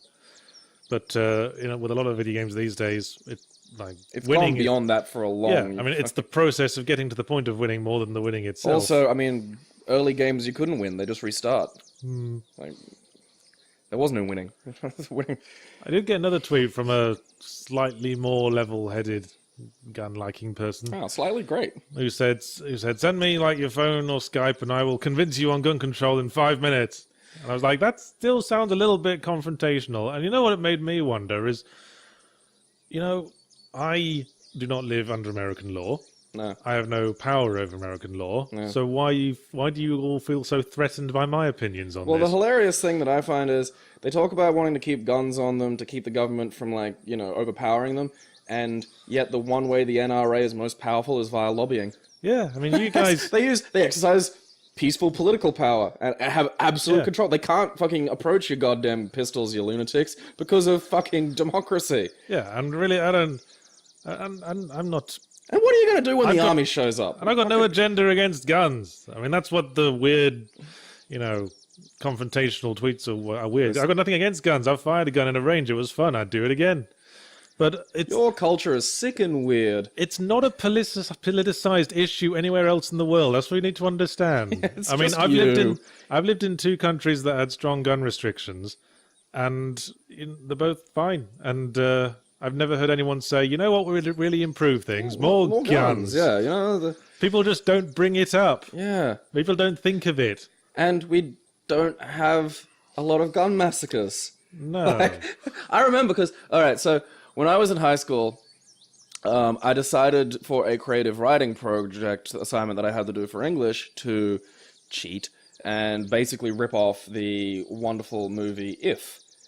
The Malcolm McDowell film. Malcolm McDowell film that is a great movie and has a fantastic soundtrack. Okay. And the movie ends because it was one of those private British schools that did like cadets and shit. This was your idea, you asshole. I don't know where anything is now. Awesome. And it ends in them shooting up the school with the cadet stuff. Yeah. So I stole that idea and I wrote that. And I wrote that 3 weeks before Columbine. Nice. Yeah. No, not nice. Because then I knew what was going to happen. The second I saw this, I'm just like, uh-oh. Did a school counselor call you in for a very important discussion? Yes. That's not even a word of a lie. And the best part was the way they were trying to, feel me out and work out whether or not I was, really going to go nutso or whether, and I'm like, I plagiarized the idea of the fucking story. So I didn't want to exactly say I just straight up stole it. But then the counselor was like, whatever you say stays in here. And I'm like, oh, good, because I just basically stole it from this. And I neither have access to guns nor really the will to go through with something like this. So. Yeah, so don't try to convince us on guns, because we don't care and we're no threat to you. And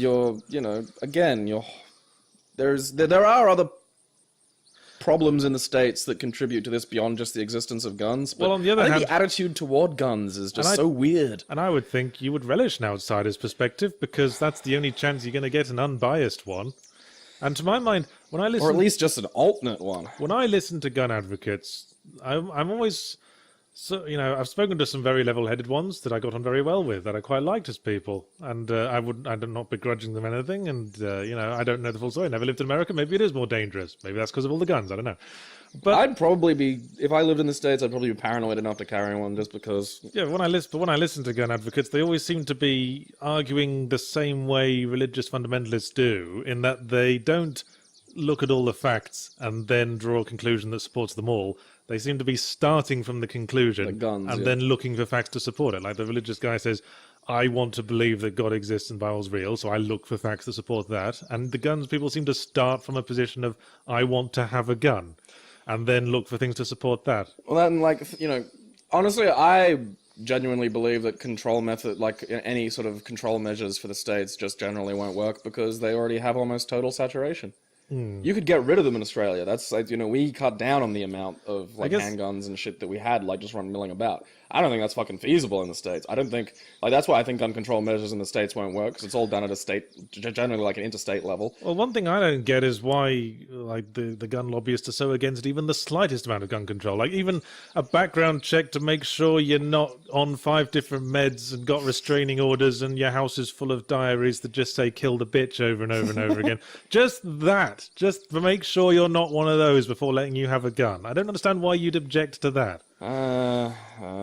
There's a lot of other things. Well, I have heard an argument in this regard. People saying they're saying that they're making the case that it's a slippery slope.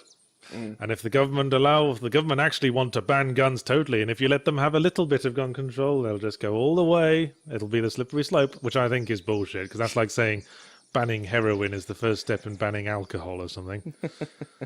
There are people like that. But again, you know, you're in a representative democracy. Well, I've already probably sparked the argument. Good.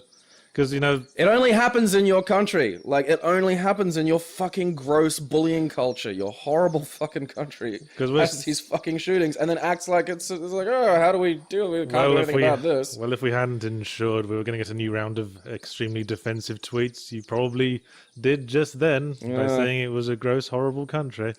No, it's...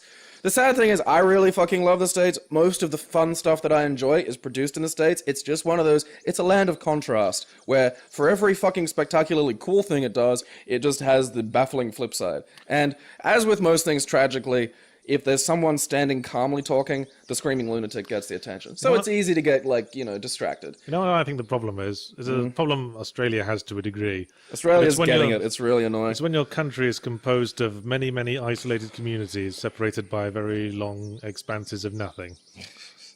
Because you tend to have this sort of, you know... tribe. Yeah, this tribe mentality, where people say, our little town all hate niggers. So, yeah. That's probably a bad example. We're a representation. Well, in Australia, it's coons. They hate coons. Yeah, that's probably why we have such horrible governance, because all them flyover states keep voting stuff in. Although I guess it's less of a problem in Australia than it is in the US, because most of Australia's population is packed along the coast. And we have a preferential voting system. The only parts of the country where you can live. The Westminster system's significantly different to the States in a lot of important respects, such as now, where God save the Westminster system. Brits are the best at everything, including governments. I don't know. Like, again, it's just... You have to really examine what your culture's doing when things like this keep occurring in your country only. I think the US would really benefit from the Westminster system, and you know why? 3 words. Prime Minister's questions. Yeah. They don't do that in the US. Every day in Britain and Australia... And probably Canada? And, I don't know. The Prime Minister has to stand up, and all the members of Parliament are allowed to ask questions, and the Prime Minister has to answer them with no prior briefing or preparation. Do you think George W. Bush would have survived in that environment? Mr. My favourite political philosopher is Jesus Christ, Bush. Okay, was that an actual quote? Because there's a few. I saw the interview, yes. Oh, okay. Someone asked him, it was like a softball question. What is your favourite political philosopher? And he immediately said Jesus Christ. Because he knows his demographic, good old Georgie B. That's... Yeah, imagine getting to see your Prime Minister on the spot all the time, every day. Then you'd get the sublime joy of watching Tony Abbott attempt to answer questions. He does not deal with pressure or hostile questioning. Oh, did you see that interview where someone asked him a question, he just stood there in silence blinking for 5 minutes? No, and the best part is Joe Hockey. Joe Hockey is the best minister that the Labour Party ever had. Like, I'm amazed they let him talk to people. For the benefits of the viewers outside Australia, Joe Hockey isn't actually in the Labour Party. Yeah, just Google it, man. It was almost on him that the Howard government lost power, because the big thing that hurt the Howard government was work choices. The reason work choices got really unpopular, Joe Hockey floundering around on the 7:30 report while Kerry O'Brien stalked him like a fucking orca stalking a seal. It's terrifying to watch Joe Hockey just flub through interviews on the ABC. I'm not sure stalking works with orcas, because when you say stalking, I picture something ducking behind a tree when they turn around and then... The thing is, though, like, he wasn't even stalking, like, he wasn't hiding. He was just looking directly at him and coming at him with these fucking questions. And Joe is not good under those circumstances. And he made work choices look really bad, and that got harped on really hectically going into the election, the 2007 election. I mean, it wasn't the only thing, obviously. Australia just tends to give people a go for a little while and then get rid of them. I mean, that's essentially been Queensland for the past 60 years. We just have one party in for like 10 or 15 years, then give the other lot a shot. My problem is, like, fucking... His approval rating went from, like, enough to get properly elected to, like, bugfuck squat so quickly that it makes me wonder if anyone who voted for him really paid that much attention. I got Chris de Burgh stuck in my head. A spaceman came traveling on his ship from afar. Sing What's Up. Do it. Before we do these, Yahtzee does vocal warm-ups, and lately he's taken to singing What's Up by Four Non-Blondes, which... I'm just using this to torment you because I'm never going to do this on air. Huh? I'm never going to do that on air. I just use it so you can look like a fool in front of the internet. I'll sing lots of That's other... an opinion base it concerns me on a regular basis. Because you're all like, oh, he does Four Non-Blondes. Listen, Yahtzee. And I'm going, I don't know what you're talking about, He does, Gabriel. and it's great. I'm going to be like the frog in that one cartoon. Hello, my baby. Hello, my honey. Yeah. Hello, my ragtime girl. And that one amazing Just end won't- of Spaceballs bit. Just won't perform in public. Would you really? I mean, would a frog that did that earn that much? I suppose it would. Don't be silly. It's a frog Yeah. that sings. Sings and dances. I'm just like, how much money does that have in it really? And then it's just like, well, I suppose some guy who had a handsome mugshot's got like a film deal or something now. Well, there was that talking seal in America that became famous. Does not ring a bell. It was on QI one time. There was this seal that made noises that sounded uncannily like human speech. I think his name was Bosco. Bosco the talking seal. I love that you can actually get lost at sea. Yeah. It must have been quite nice. Well, Unless a boat lurches up. I'm not loving it that much. You chose the game. I don't know where the island is anymore. I was hoping that taking us up to the end of the winter thing would take us up to the end of the hour. Given that you have control over when we go, you should have been checking the time a little closer. La, la, Speaking of which, what is the time? We have to have been right. Oh, that's got to be 20 minutes. Yeah, we're done our time. I love the idea of people listening to this and we're actively saying we're just talking about nothing. Just blah, blah, blah, blah, blah, blah, blah. Well, this is why I'm introducing the Q&A concept. Q&A. That's great. So Yeah, ask let's questions, engage. and we'll sort through the no doubt massive amounts of chaff to find the small amount of interesting questions that we want to answer. You can pick the interesting ones. I'm picking the chaff. I find the chaff fascinating. Well, chaff away, you big fat chaff jockey. Good night, everyone. Nap time. Ask us questions in the comments, and don't try to convince us on guns. Tweet to Yahtzee about the guns. That'll be a good laugh. Don't tweet to me about the guns. It makes me feel threatened. The guns and see again. How can they threaten you? You'd have to Skype with one guy for starters. Well, they certainly seem threatened. I know, but see, that's what I mean. You have power over them. They have no power over you. Why do they get so defensive? Oh wait, that's the point. Home defense joke. Good night.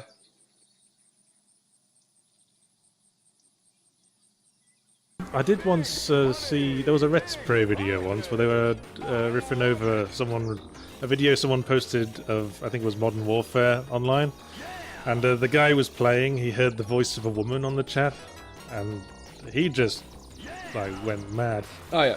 No, but see, this is the interesting thing. But he wasn't yelling at her, insulting her or anything, he was doing the sad, trying to pick her up thing. Kinda. That's almost worse in some examples. Like there was another guy on the chat, and at one point the guy who recorded the video said, "Oh, are we sharing her now? Lol, lol, lol. I'm just fucking around." That's what I mean. Actually, I was so inspired by that, I wrote a poem about it for Rhyme Down Spectacular. It was the one marvelous. It was the one I named "The Analogy of the Mosquito." Fans of mine. Well, again, see, reading about ostracism and why we exclude and in groups and out groups and stuff like that, which sadly not really studied until a bunch of kids shut up a school. So, yeah. Well, surely that is entirely the fault of the guns industry. That's the usual argument. Well, no. Funny with that there's social pressures. Funny thing with that Elliot Rodger thing, the same day, one of the fathers of the victims, in the same breath as expressing his grief, was saying, "This is why we need gun control, everyone." Well, I mean, The Onion had a great article which was, no way to stop thing that only occurs in this country. Yeah, I'm not saying I disagree, but... well, cause, again, it's hard. These things are fucking very complicated, and that's why I don't like reducing them down to basic things. Because there are countries with a similar amount of guns that don't have these issues. Well, doing the most basic thing to keep assault rifles out of the potentially mentally ill might help. I don't think he used an assault rifle. I think he used a pistol. Well, he used something. But even so, the gun the gun lobbyists even lobby against the slightest attempt to stop it. They Well, lobby the gun against, lobby in the States is a tad. They lobby bad, against at the very background least. checks. They lobby against like large magazines for guns. Who the hell's going to need them outside of some kind of guerrilla war? Well, they lobby against the restriction of large magazines for guns. I meant to say. Makes no sense. Well, I mean, again, it's the sad reality of any society is that you make rules because of the idiots, and they will always hinder the normal people. You know, it's like bar work. Like, you have to have a big pile of rules. It shouldn't have to be there. So do you long to live in a world where the great will not be constrained by the small? No. I long to live in a world where the great assists the small to become great. Oh, well, what if the great have got better things to do, like all the great things they do that make them great? Well, fortunately, there's lots of people, so there's, you know, you can spend some time to assist, you can spend some time, you can fertilize the soil, you can help people become better. Well, this is all a whole lot of coulda, woulda, shoulda so far. Well, we'll get there. We're still a shitty young species, like, you know.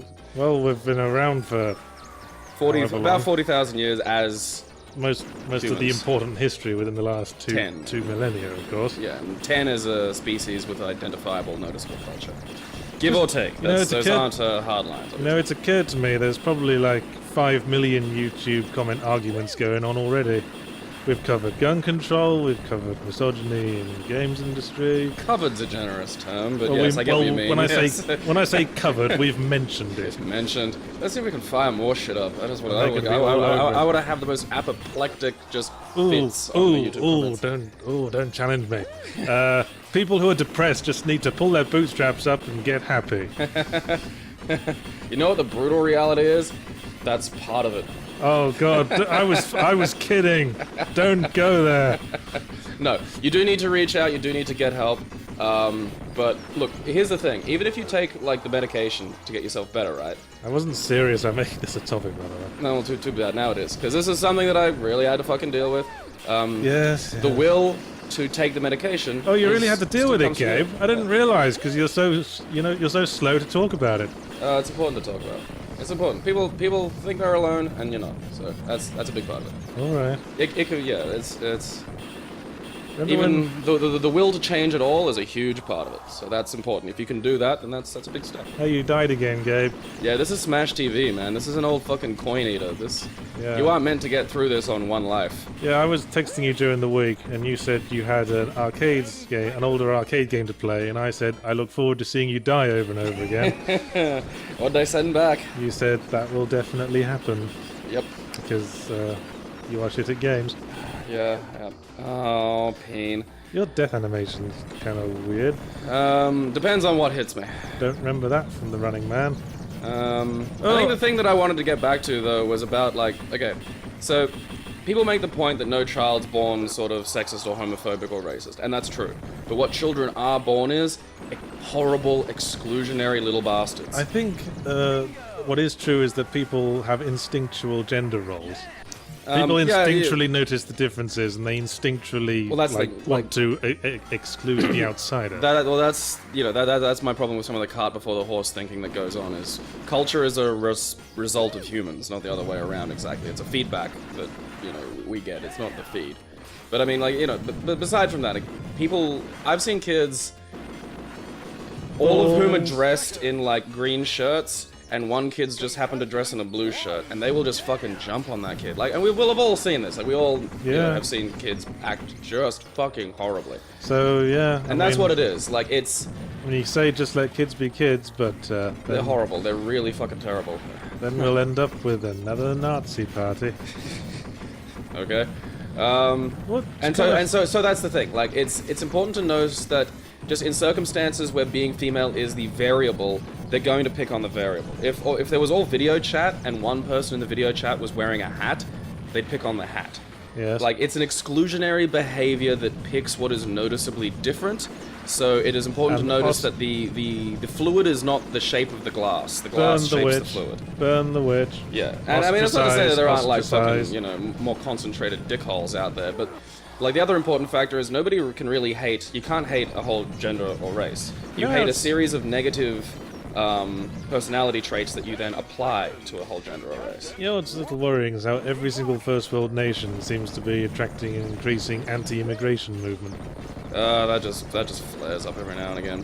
People get paranoid, people get afraid, and when people get afraid, they worry about mooches. I just wonder And what governments that operate on fear will...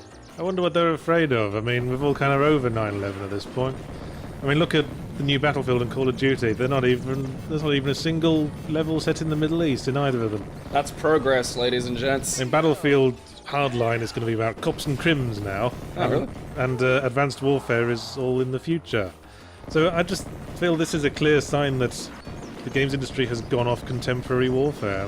That in turn is a sign to me that humans are kind of gotten over that whole terrorist scare.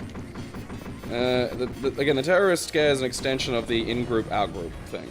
And that's... I think what it is that Dicks. there have been so many shootings in America lately that and the gun lobbyists won't do a thing to work to stop them, so everyone's just sort of having to accept the fact that we might get massacred, and there's absolutely fuck all you can do about it. And even shunning the outsider doesn't seem to help anymore. Well, the problem is shunning the outsider works when there's only so far they can go. There's like concentric circles of social relevance. If you push someone so far that they go outside of your circle, then you have no social power over them. And that's when you start to get maladaptive behaviors, because it threatens what's called meaningful existence. So when someone feels like nobody cares about them whatsoever, that's when they start shooting up schools and getting like really sort of bad.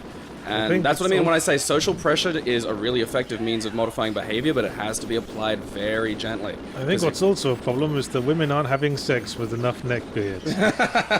Have sex with more neckbeards, it might save your life. God, I hate those people. Nobody's obligated to love you or fuck you.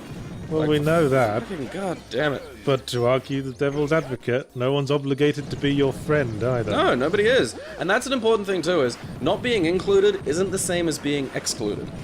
That's an important fucking factor. No one has to invite you to their birthday party. Well, thank you for this week's Sermon on the Mount. So, how are we going on the game? Oh, you're shooting a bunch of guys. Yeah, brain dudes. That's changed a lot. Try and tell me what those are. I think they're like brains. Dudes with, exposed tops of their heads, maybe, wearing red armor with their hands held out, all overlapping each other because they're circus performers and they're all standing on each other's heads.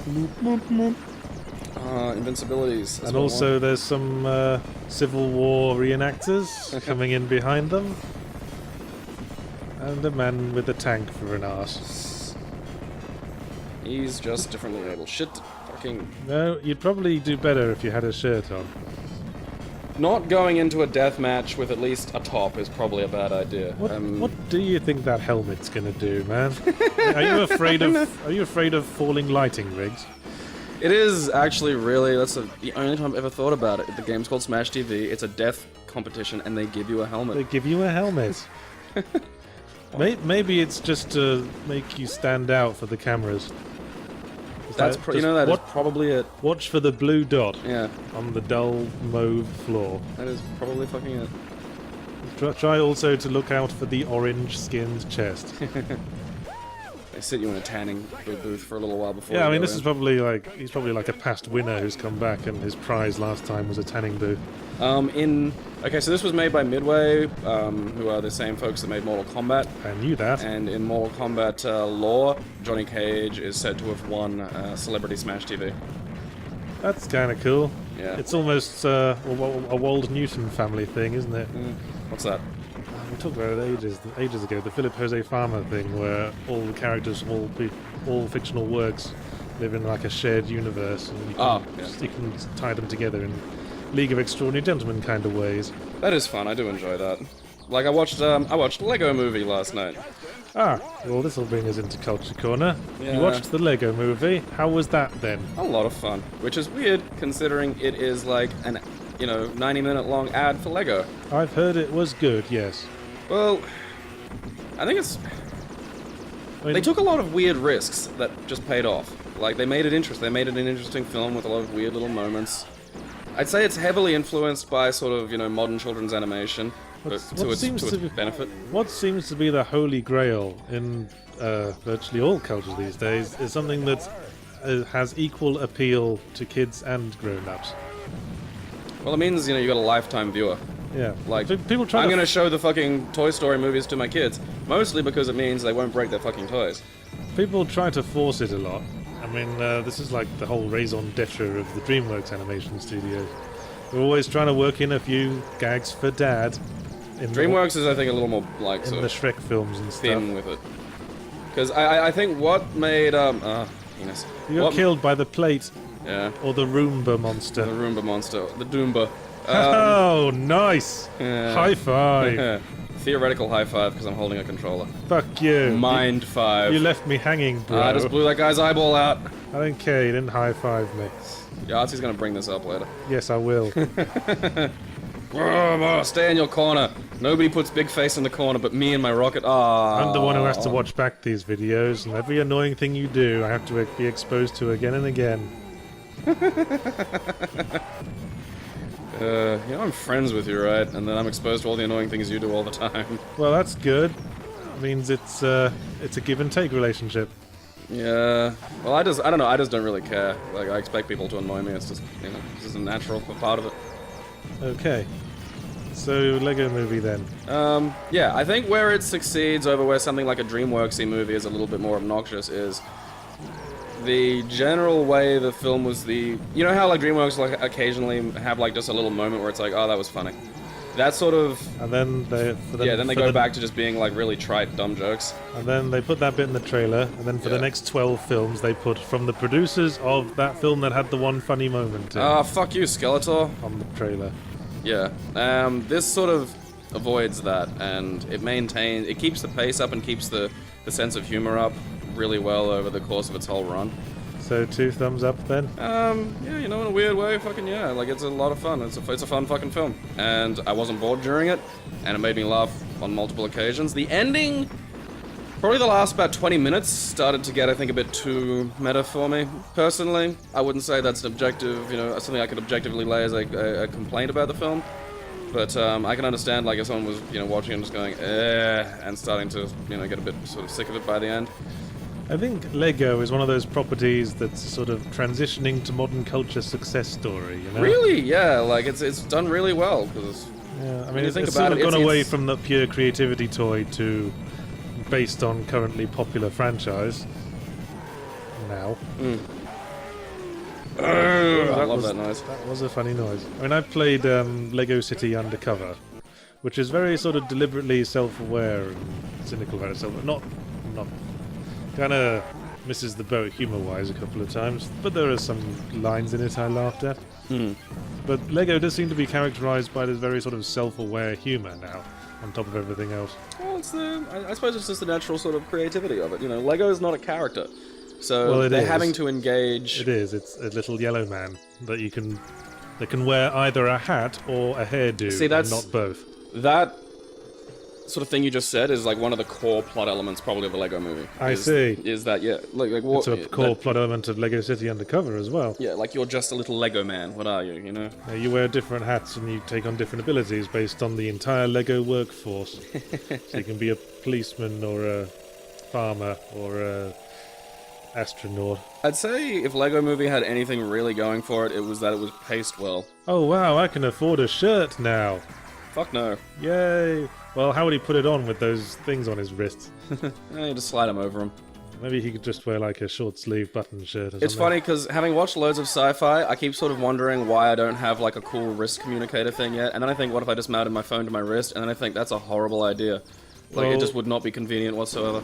People are doing that. They're inventing the Android watch. Yeah, but see, that's not exactly the phone. That's a few of the phone capabilities in a thing you don't have to dig out of your pocket. I keep thinking, like, what if I just put my phone on my thing? I wouldn't be able to use both hands on it. That's just not convenient. Yeah, I mean, talking into your watch is just really awkward and weird. Yeah.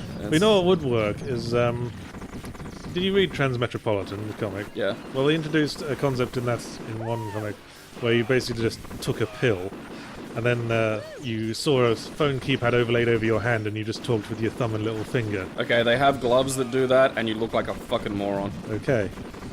I don't know, that may be one of those things where it changes, like the shame factor changes one day. And well, if you had to wear it all the time, you might look like a ponce. It's the Google Glass problem. They bring out a Google Glass that didn't look like you were wearing Google Glass, I might consider getting one. Google Glass that won't have people make fun of me. But then you can secretly take photos of people's skirts. That's honestly, that is just going to be a massive issue of the future, is the ability to capture images is going to get easier and easier and smaller and smaller. And It's a sticking point, isn't it? yeah, I think we're just going to have to cope. I don't think there's a way of enforcing it. Well, I was reading a book this week. Maybe this could be my culture How corner. dare you read? I was reading a book called The Atrocity Archives by Charles Stross. Cool. It's part of a sort of postmodern Lovecraftian concept where there's this secret government organization that, you know, protects the world from Lovecraftian things, but it treats magic the way like IT geek treats it, like referring to things in terms of. Did you try setting and turning your demon off and on again? Yeah, just treating like basically magic as computer programming. Well, you know, and that's the a main good analogy for it, I suppose. and the main character is this sort of detective cum IT nerd who sorts stuff out. And the story there's like a number of different stories in the book. The last one in the book that I read was this concept that a group of terrorists had developed a way to emulate the Basilisk site and then patch it into every security camera in the country so they can like carbonize people who fall into the view of a security camera. That is a bit of a problem. Yeah, I mean, once they realized they had that power, they realized there are very few places you can go where you